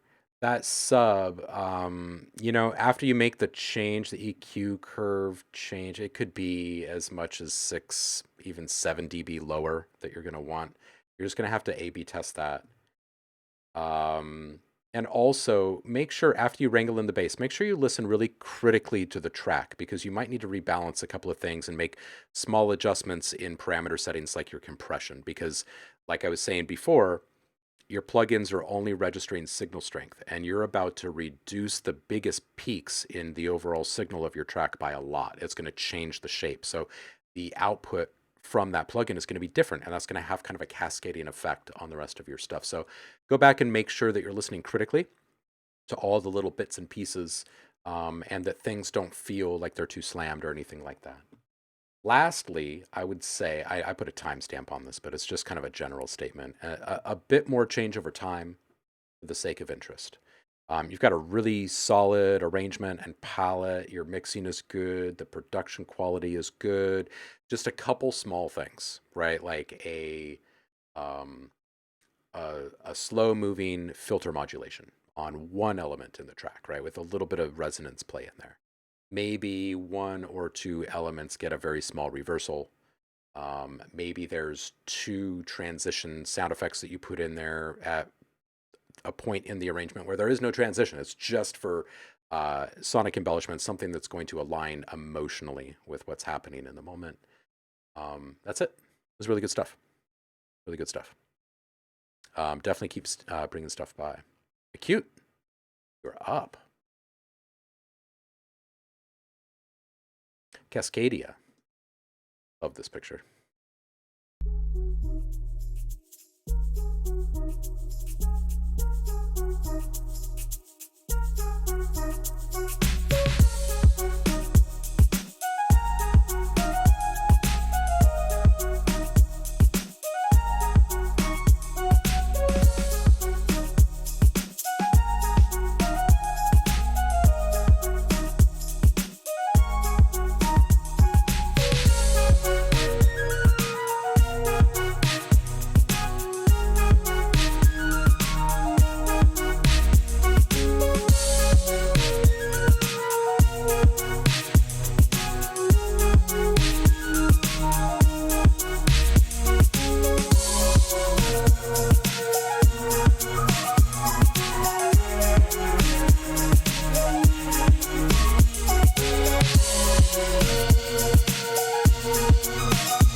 All right. I typed a lot, so I'll copy this into a thread for you. But this is good.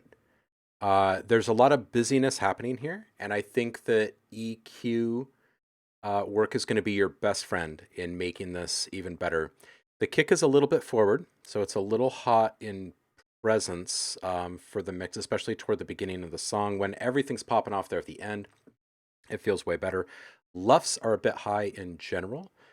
More volume separation is needed between elements. And by this, I mean more aggressive volume change over time, not allowing multiple things to have the same perceived loudness at the same time. When you're moving between different soloing elements, make sure that there's a volume reaction from the other elements in the mix, right? If a guitarist is going to step up in your band on stage and solo, everybody else dials it back a little bit and takes a physical step back, right? The same kind of nuanced relationship should be happening between the different elements in your mix.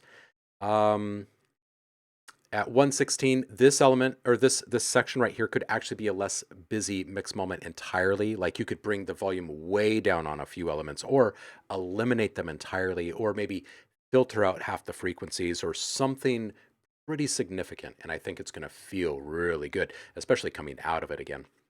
A touch more punch is needed in the snare. There's parts by the minute and a half mark or so where I felt like it's kind of disappearing in spots, or it's not really connecting with any kind of real impact. It's more of just almost like a noise presence in a couple of spots. So I would add a little bit more to the mid range of the snare. 234, it's really busy. So I would pick a couple of elements and bring them down, or like I said before, in around 116, just eliminate them altogether. At 249, I'd make that a more minimal moment as well. 258, small transition effect to help that. 315, the bass presence has kind of disappeared in this moment. So I think that although the bass tone is good, it could use a little saturation on it just simply for the sake of helping us hear it in other moments, right? So more harmonics will be registered because of that saturation. We'll be able to hear it. At 345, you've got some busy arps competing with one another, and they're both rapidly articulating, so it gets a little confusing for the listener. Which one are we paying attention to here? They're kind of on opposite sides. If you want it to be more of a call and response, then play with the volume more overtly. Or you want them both popping off at the same time, I would EQ one of them just a little bit differently. So the other one kind of stands a little bit stronger and the other one becomes a little bit more. At 4 minutes, I'm just kind of wondering, have you EQ'd all of your reverb channels? It kind of sounds like there are reverberated frequencies that are hanging out in the mix that really shouldn't be there for clarity's sake. And when you remove those, your track is going to feel way more focused. At 405, make sure you're EQing every element in the mix.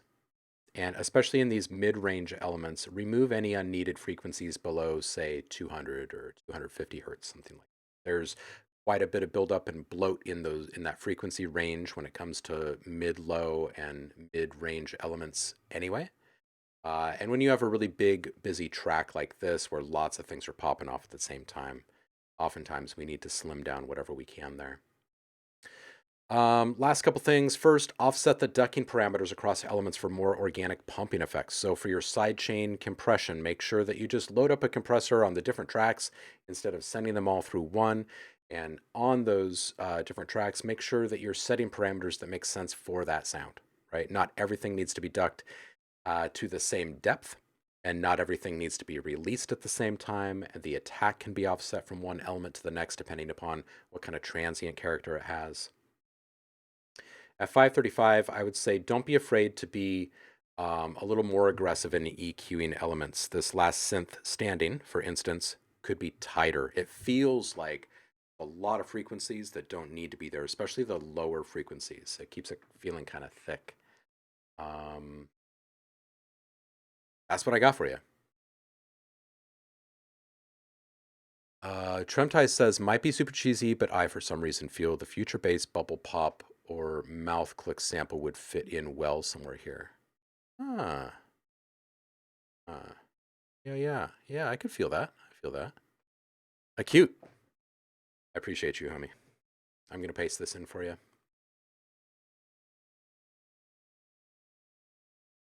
Umos.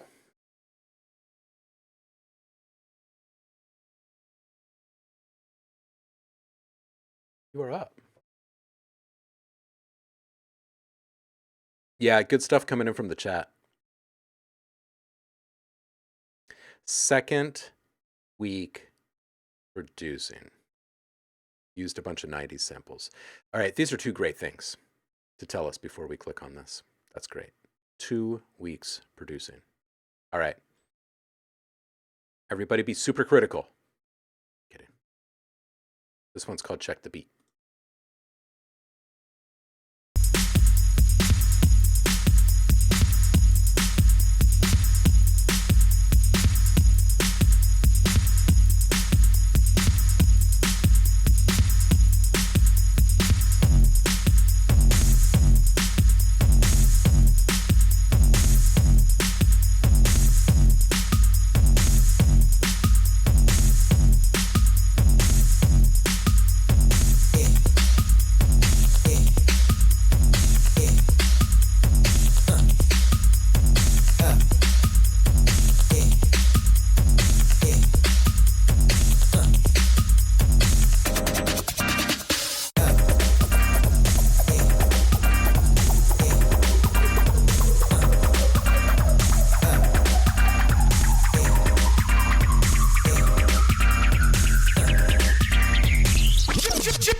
Check the beat.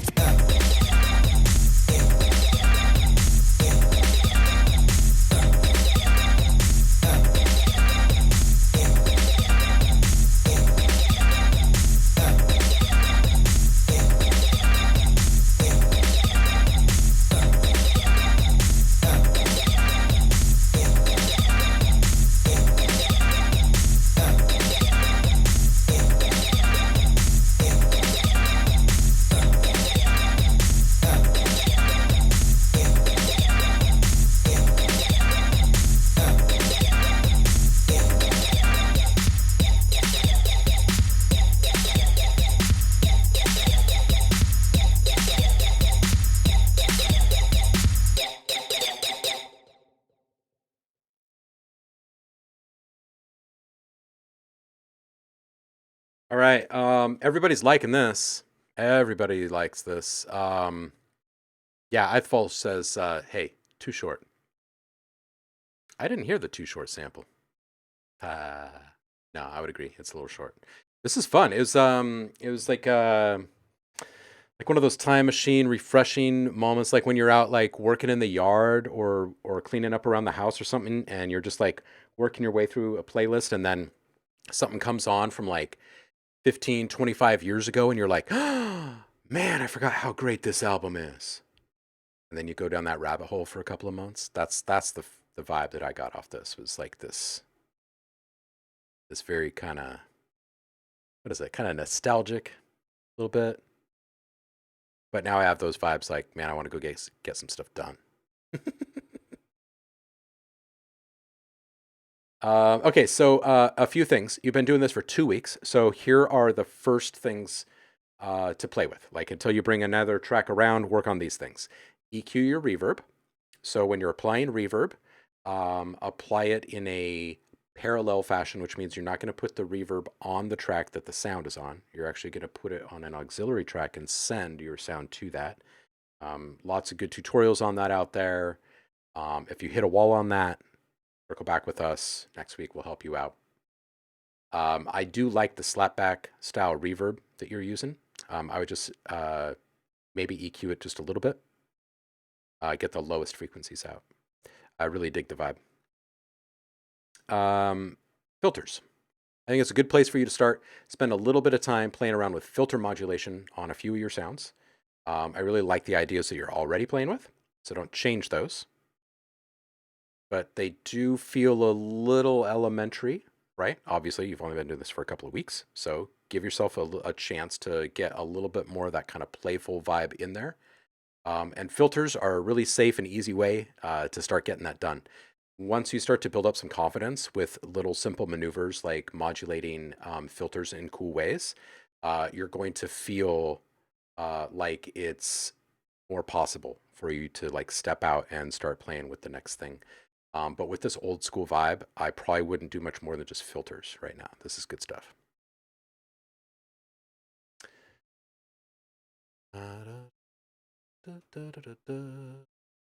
Yeah, Ithval says, I have a smile on my face after that. Truntai says, see, I'm born in the late 90s, so I didn't live in a time where this was the music I heard being played, but it was in the games my dad introduced me to. Yeah, shut up, kid. I'm old. Tip number 69, make sure to remove your low end from your sub. And give yourself a pat on the back, too. Yeah, no doubt.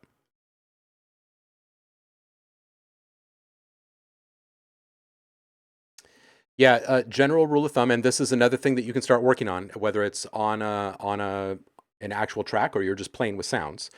Get to know what you can and cannot get away with certain sounds, right? Just how much low end can you remove from a clap, for instance, before it loses its life force?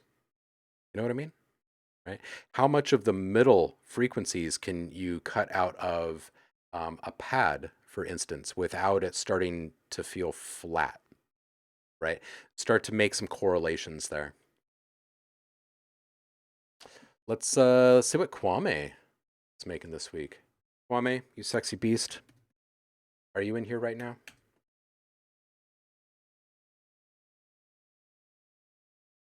Good stuff, Yumos. Kwame. Doing all right, brother. How are you? Everything good over there? You're about to make me feel things. Kwame is here to steal your heart and your girl.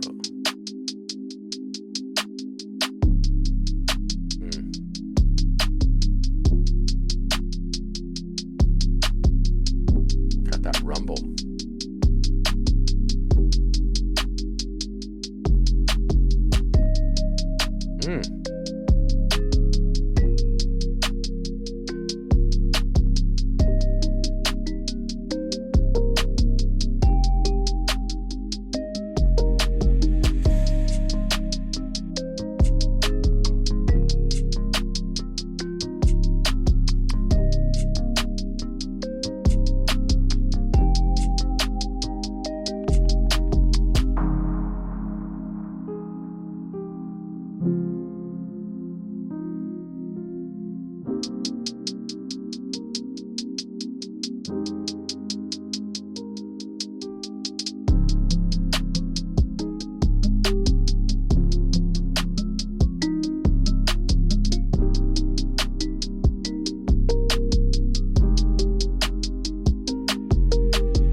Always with the vibes, Kwame.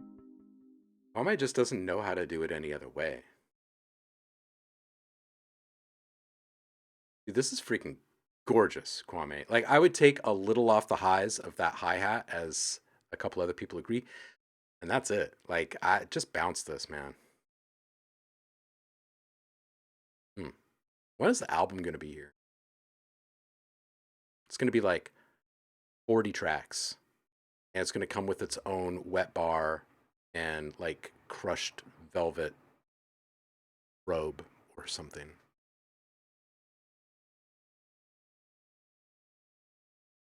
Javar says, speaking of bass, did a gig a couple weeks ago where I was just overseeing a band at the theater. They had a sound guy that boosted the kick by 12 dB at 50 hertz. Everyone complained about the massive reverb on the drums. So I cut it on the board, and then he put it back and said, "Who's doing the mixing here?" So I bowed out and let him have his way. Man. Freaking artists, right? Trump Ties says 50 track EP. Nothing less, Kwame. We expect 50 tracks. 40 tracks with its own satellite dish, says Andremia. Same week, Roku and Saf releases each of their 100 song EPs, right?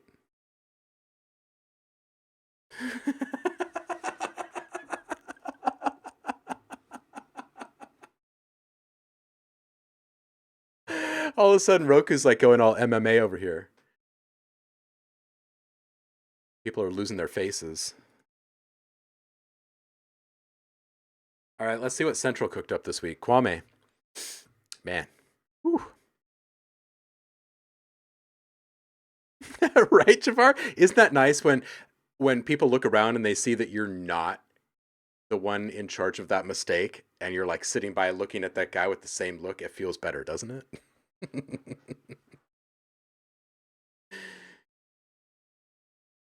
Yeah, what was that guy doing over there? Yeah, man, when people come over and touch the board, come on.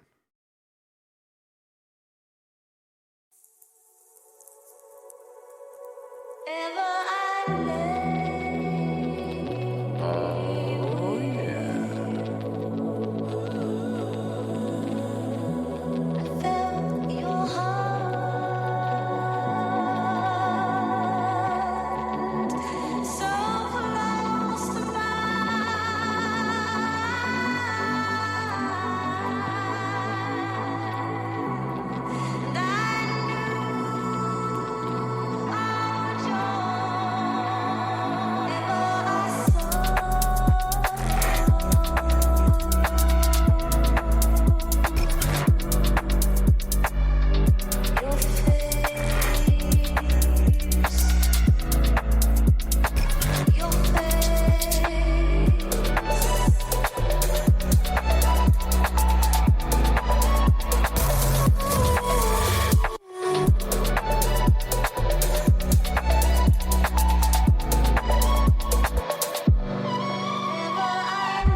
Great. Now Roku has to buy a new keyboard.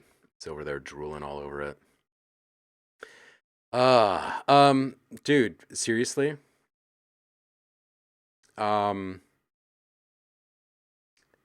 Just a touch more vocal presence around 119. In that moment, it felt like the ARP and the vocal were fairly close to each other, and texture down just a touch. Dude, seriously, this is like just it's just lovely. I've really been enjoying all of the new stuff you've been cranking out, dude. You've done it again, sir. Done it again. I dream of a day where your job that pays the bills is a pastime, like a thing that just doesn't happen anymore, so we can hear more of this stuff more regularly. That's all I got to say about that. Thank you, Central. Pyromaniac. Let's do this. Rapfire beats.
I'm gonna needle drop this one.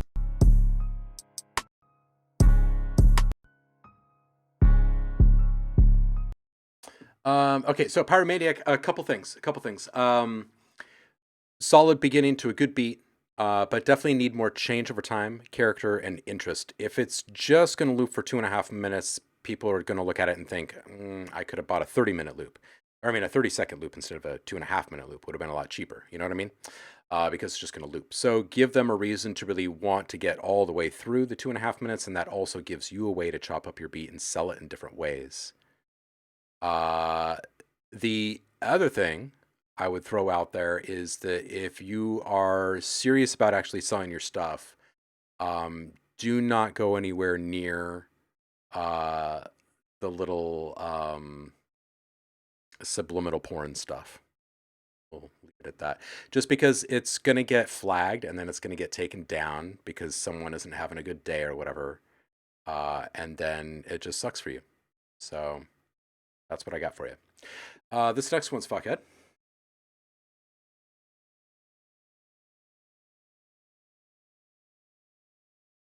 If I can figure out how to type.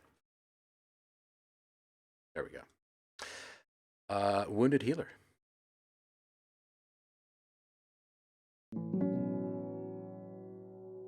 Yeah, good point, Roku. In the age of AI, people don't even have to do it anymore.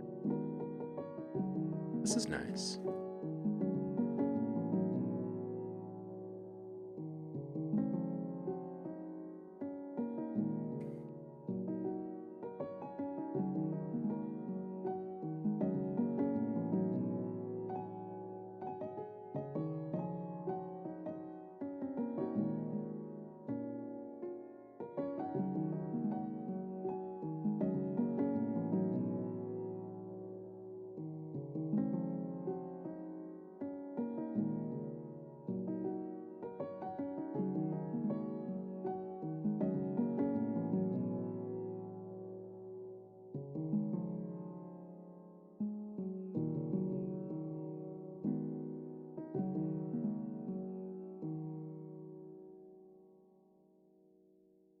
Yo, this was lovely.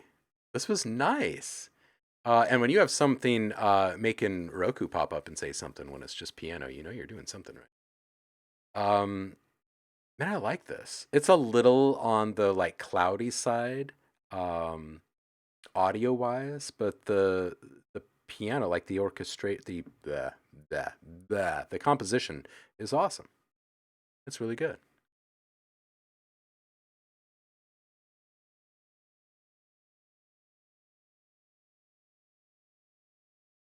I don't have a lot here for you. I think that if you were to touch two things on this to make this a better production quality, what I would say is don't apply the reverb in series. Put it on in parallel, like we were just talking about a couple of minutes ago, right?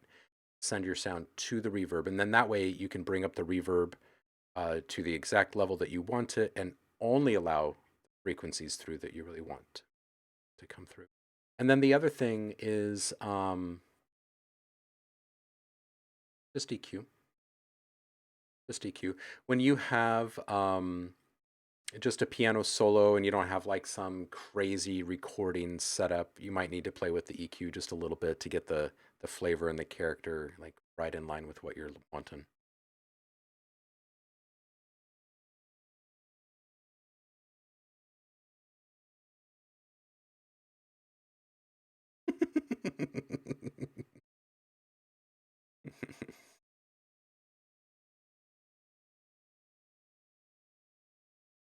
Yeah, Scruffy Wear is still going.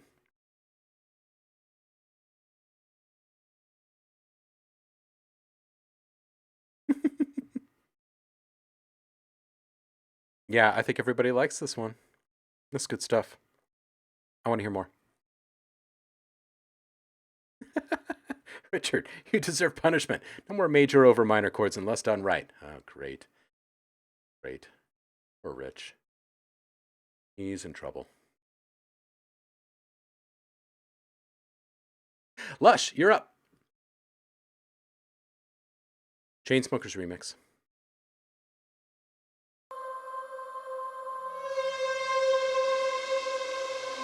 We do the same job, turn up the sounds and let it fill your body. Building up the tension, I'll stay the night. If you're having fun, I can feel your body. You're gonna wish you left, but you'll never leave. You can put your arms around a memory. You're gonna wish you left, but you'll never leave. You're gonna wish you left, but you'll never leave. You can put your arms around a memory. You're gonna wish you left, but you'll never leave.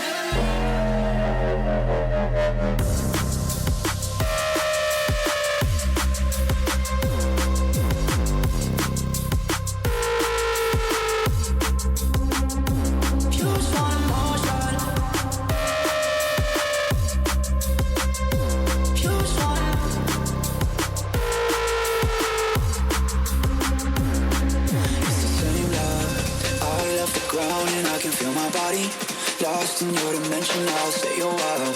But it's not enough if I can feel your body. You're gonna wish you left, but you'll never leave. You can put your arms around a memory. You're gonna wish you left, but you'll never leave. You're gonna wish you left, but you'll never leave. You can put your arms around a memory. You're gonna wish you left, but you'll never leave.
Yo, dude, Lush, this is great. Maybe a small impact at that drop at 40 seconds. I love the grimy bends.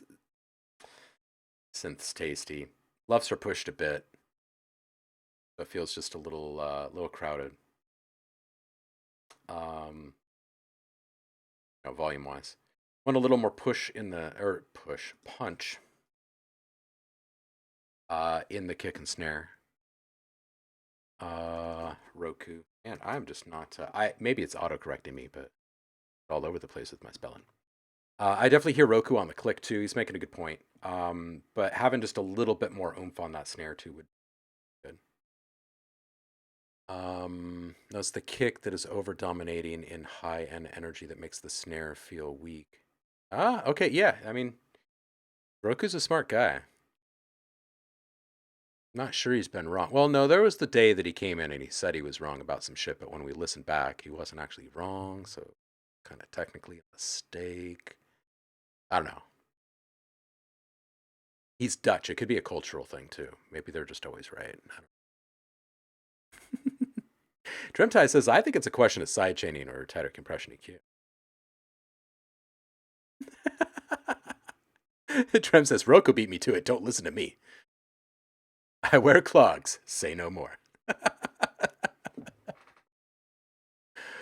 Oh, man. Hey, man, I wore clogs all the years I worked in kitchens.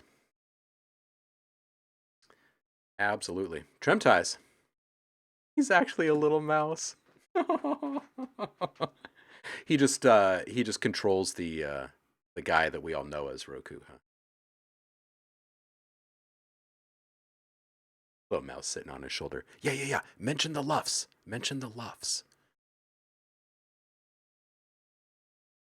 No, I never wore Dutch wooden clogs in the kitchen, and I would not recommend it. I wore Berkey clogs. Birkenstocks makes some clogs that are like just the right kind of material that don't degrade with a bunch of fatty acids around you. Let's see what this is. Hey, that's exactly what they look like. They look like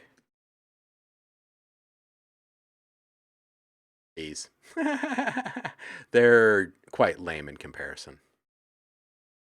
But you can kick them off your feet in like half a second if you need to. Really all that matters. Let's see who's up next. Graham says, as said last week, I did a remix, but I accidentally smeared it in reverb, and it sounds awful on phone speakers. What would be a tip so I don't fall into this pitfall over and over? Meaning, how do I know when too much is too much if I say I want this big 80s reverb without making it sound like it's in a cave? There's no EQ on the verbs yet, I think. Okay, listen to this. Everything's fine. You just gotta find Gregory. Everything's fine. You just gotta find Gregory. Everything's fine. We just gotta find Gregory. Everything's fine. We gotta find Gregory. This is not a run sequence.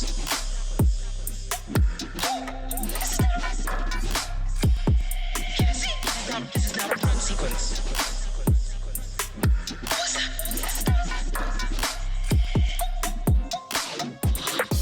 This is my coping mechanism. I'm slightly lost, that's fine.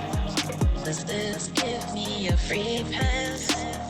I have no clue, but I'm doing things. Everything's fine.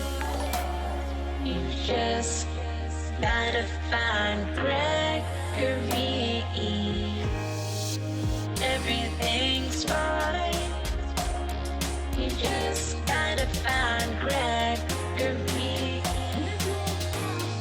Everything's fine. We just gotta find Gregory. Everything's fine. We gotta find Gregory. Everything's fine. We just gotta find Gregory. Everything's fine. We just gotta find Gregory.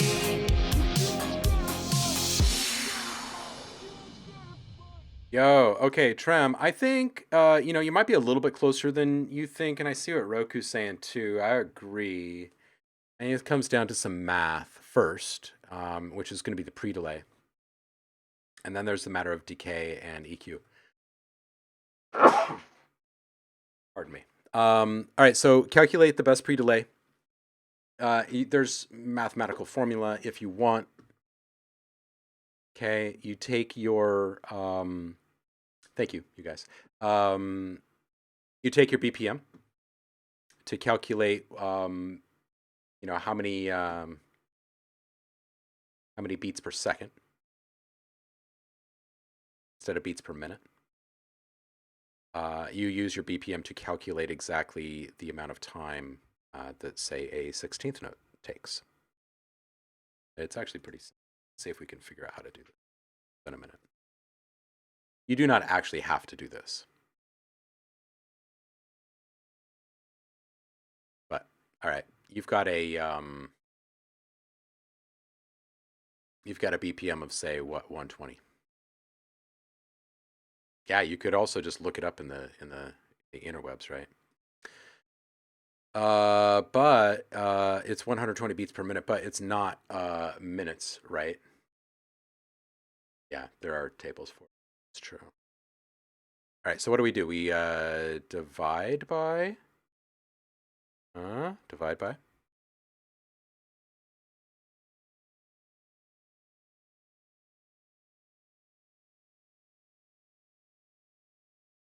Hmm.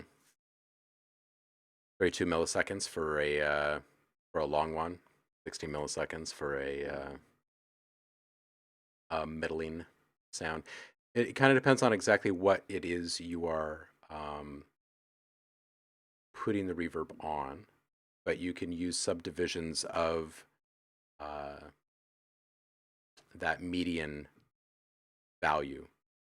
Double it for a longer set, like pad or something like that.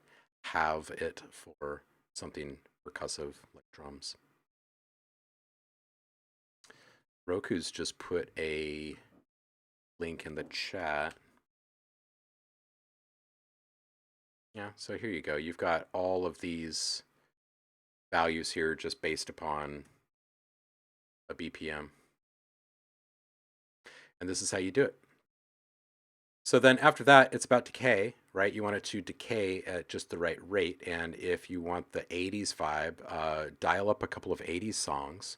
You can quite literally count the decay time in seconds when you listen to like a crash cymbal or a tom or something like that. And then it's just a matter of EQ. It's just a matter of an EQ.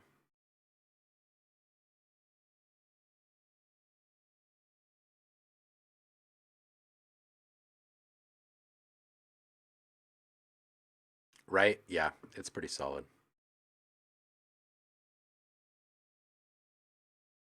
Yeah, it really just kind of depends upon what the sound is and what the effect that you're going for is. But your ears will call BS on certain sounds when mathematically they just do not align, because it becomes like a proximity thing, right? If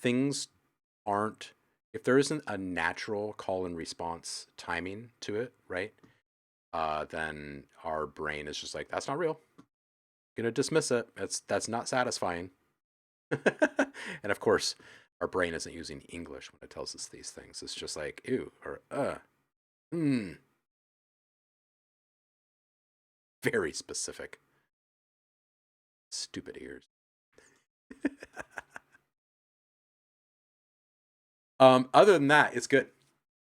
Other than that, it's good. I hope that helps. This one's called Trenches with Todd Champ.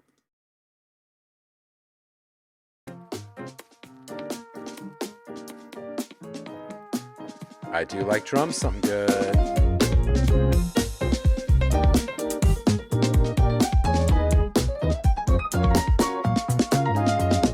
I have to hit pause for just a second. Something good just reminded me of something. Trem ties. When you're using a math formula to calculate your pre-delay times, you have to consider the pocket of the groove, okay? Because you're not producing something that is precisely quantized to the grid. You create stuff with a little groove and You got to find the pocket. So you find that mathematical number, like the formulaic number. It's fine to follow the formula to get there. But then you got to figure, is this a little ahead? Is this a little behind? There's usually a pocket there, for what it's worth. Okay, back to something good.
Trem, take care. Happy birthday to your sister. Something good. This is amazing. It's so much better with drums.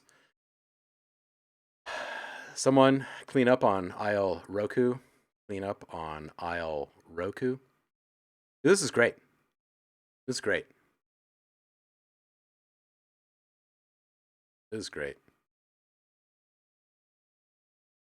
Todd Champ killed it on the drums. What is Todd Champ using? Are these in the box?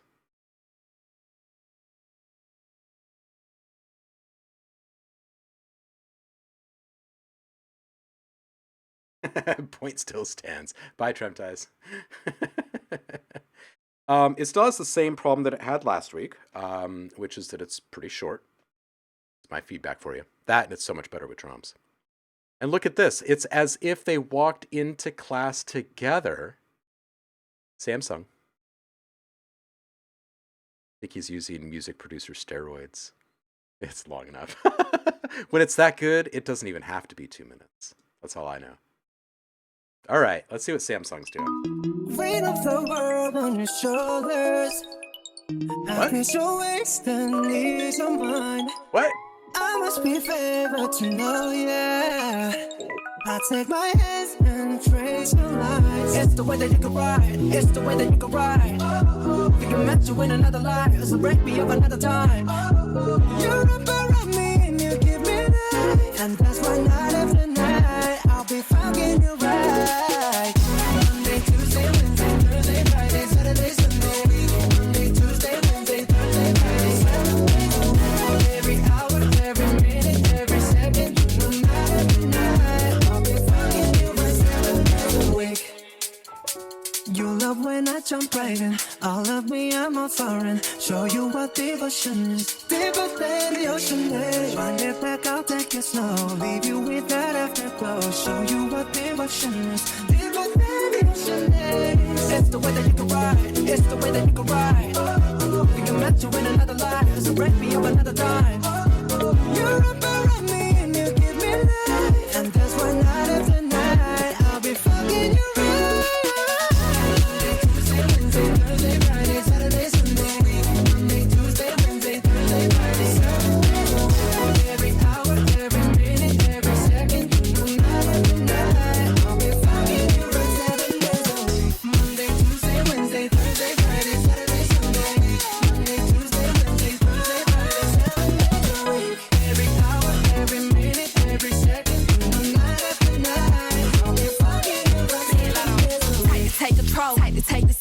Phone and put it in the camera roll.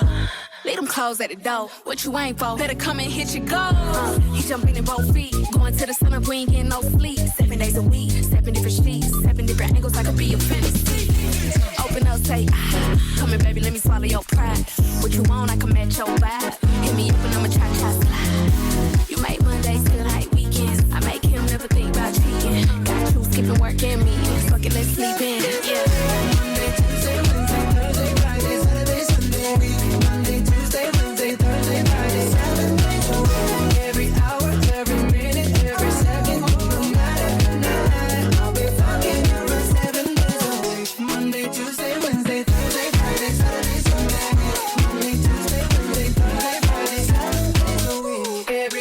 Every minute, every second, night after night, I'll be fucking you by 7 days a week. Samsung, your image is blurry. No, I'm just kidding. Dude, seriously.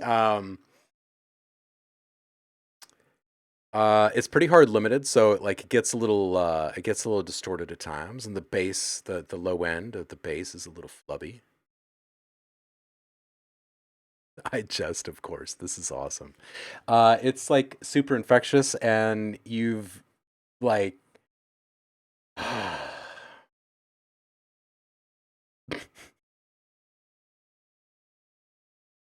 I don't know, it's like you put on your Quincy hat this morning and you're like, you know what I'm gonna do?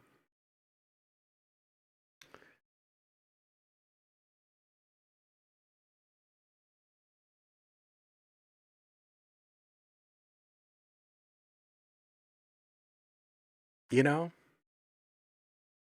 Because Quincy doesn't just wake up and is like, yeah, you know what I'm gonna do today is I'm just gonna make this hit. You know, nah. It's like, I'm gonna play Quincy today. That's what I'm gonna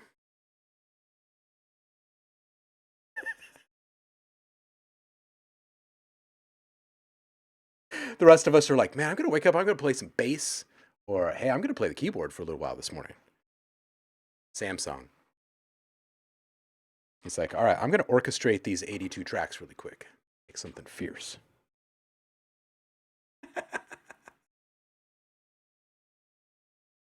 Oh, dang right, man. Quincy is a goat. Absolutely. And who doesn't love some Quincy? Seriously though. Uh um Something good and Samsung, y'all are in cahoots. That's all I gotta say.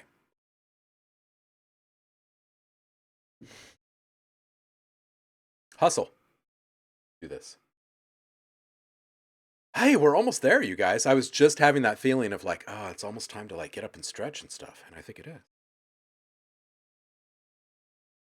Javar, this might be your fair warning at this point. We're going to listen to this one from Hustle. Just Hustle. Not just Hustle, but just Hustle. This one's called Warrior. It's great art, by the way.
Yo, I just saw this thing that Roku put up. Says I like the sound palette here. There's some good bits. I would like to hear a bit more fleshed out. Arrangement wise, there's a lot to be gained here.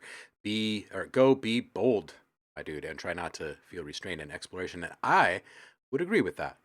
The other things I would toss out there is it's a rather abrupt start, so small transition effect to help the intro there. American Hustle, welcome in.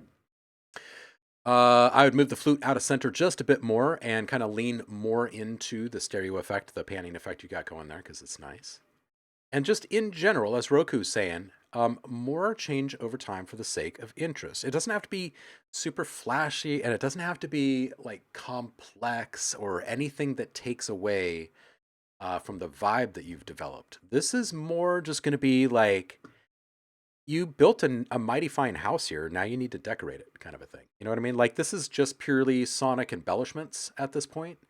There are a couple of moments where you probably want to incorporate some remix kind of thinking, right? Maybe a small amount of resequencing, some reversals, some well-timed scratches. It doesn't have to be anything super flashy, and it definitely doesn't have to break from whatever vibe you're really going for. So if none of those things would end up on your list organically or naturally, then start writing the list of the type of stuff that you'd want on there. You could also even kind of play with field recording type stuff even, right? There's definitely a little bit of room in here for you to bring a decent dose, maybe even a hefty dose of your own personal style. You know what I mean? Good stuff.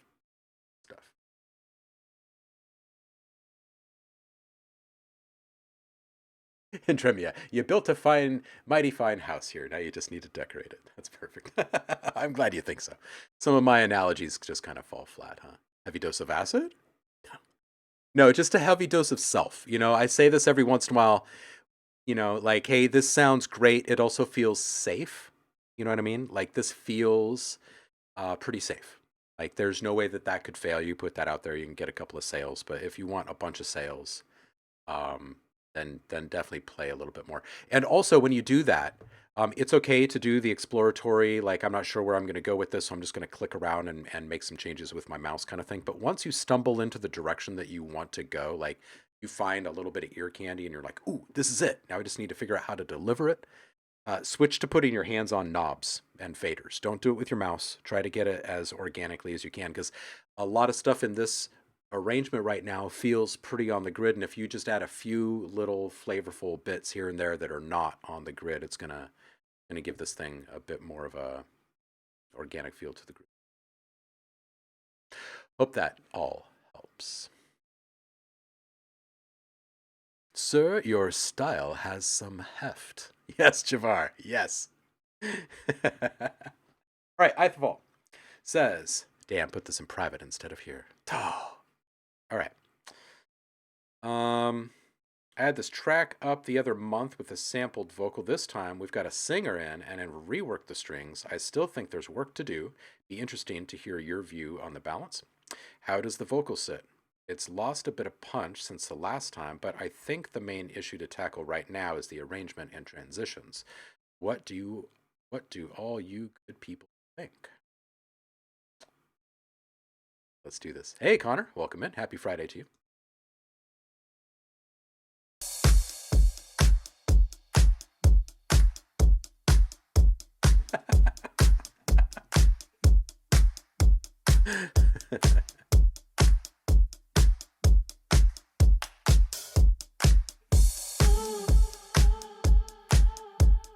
Feels so good.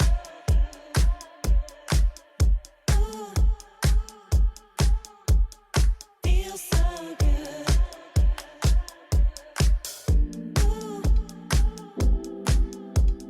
Feels so good.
Yo, Ithafel, this is great. This is great. We need to attend to this.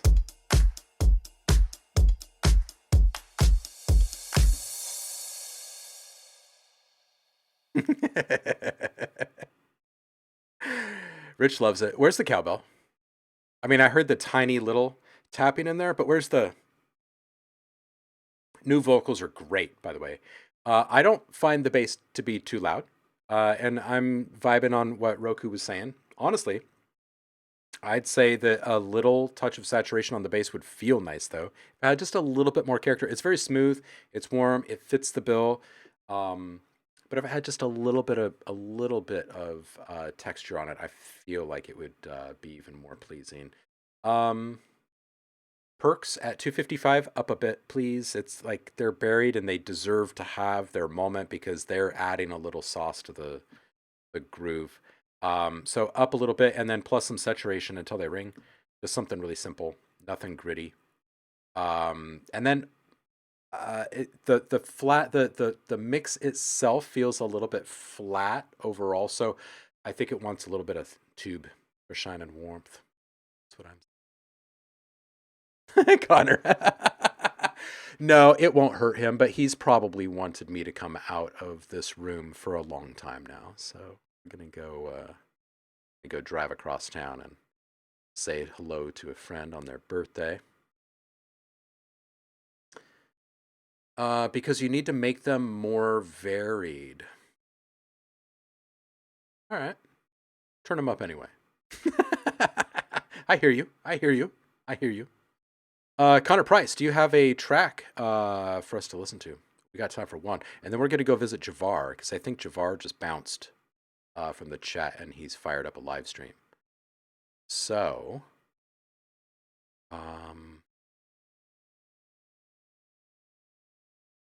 Javar, we are almost to you. In my whispers. Oh, well, here, let me find it. Let me find it. Let me find it.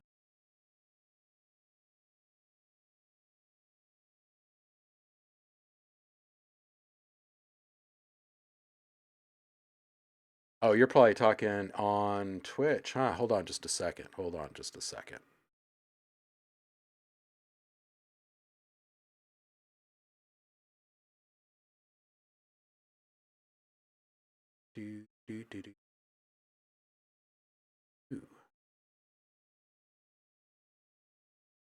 Homie, I'm not seeing anything in.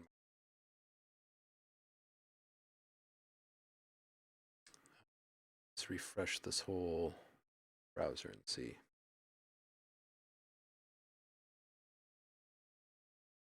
Jaden, I would like to play another track for you, but I cannot. I'm out of time.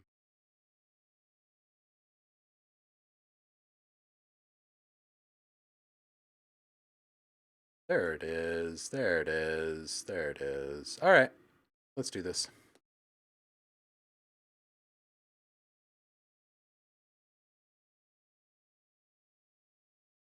All right, this one's from Connor. So it'll be groovy.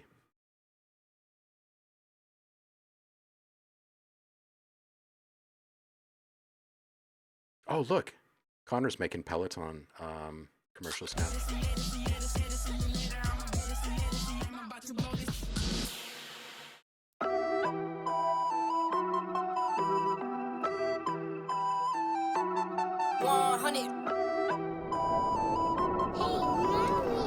Yeah, look, they said that I couldn't do it, so I went and did it. W's only, you know I've been winning. Top of the world, the globe is spinning. If you know, you know I've been on a what?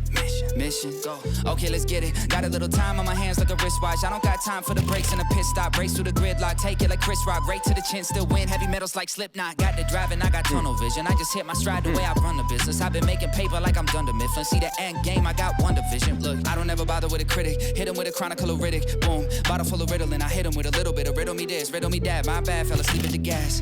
No time to wait though. Elon Musk, I'm trying to bankroll. New Tesla just cause I say so. Electric whip like Ivan Vanko.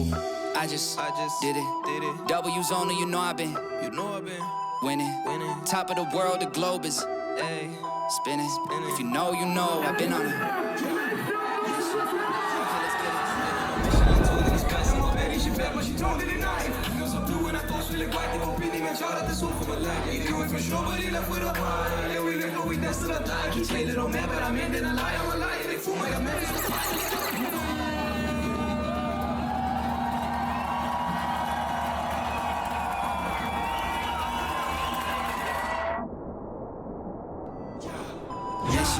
Okay, let's get it. Been on a mission like totally spice. I'm my baddie, she bad, but she totally nice.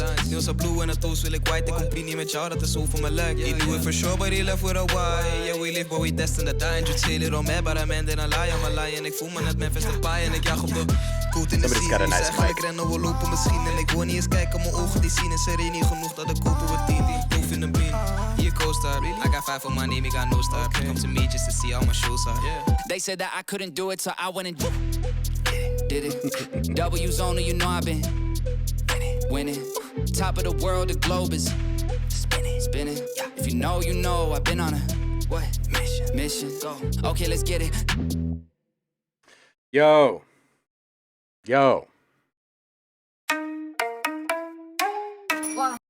Dude. Delivery is on point every damn time.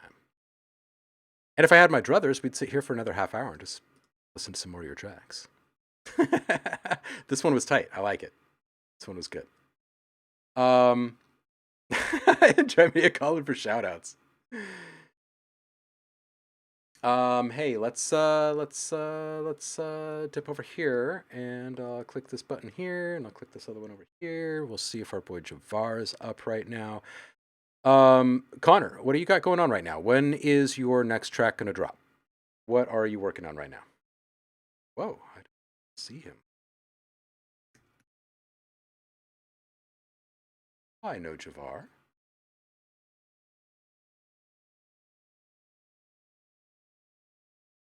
Oh, okay, just started. Great. I will look again then. Yeah, just kind of curious what you got cooking, what your calendar's looking like, when you got new stuff dropping. Curious.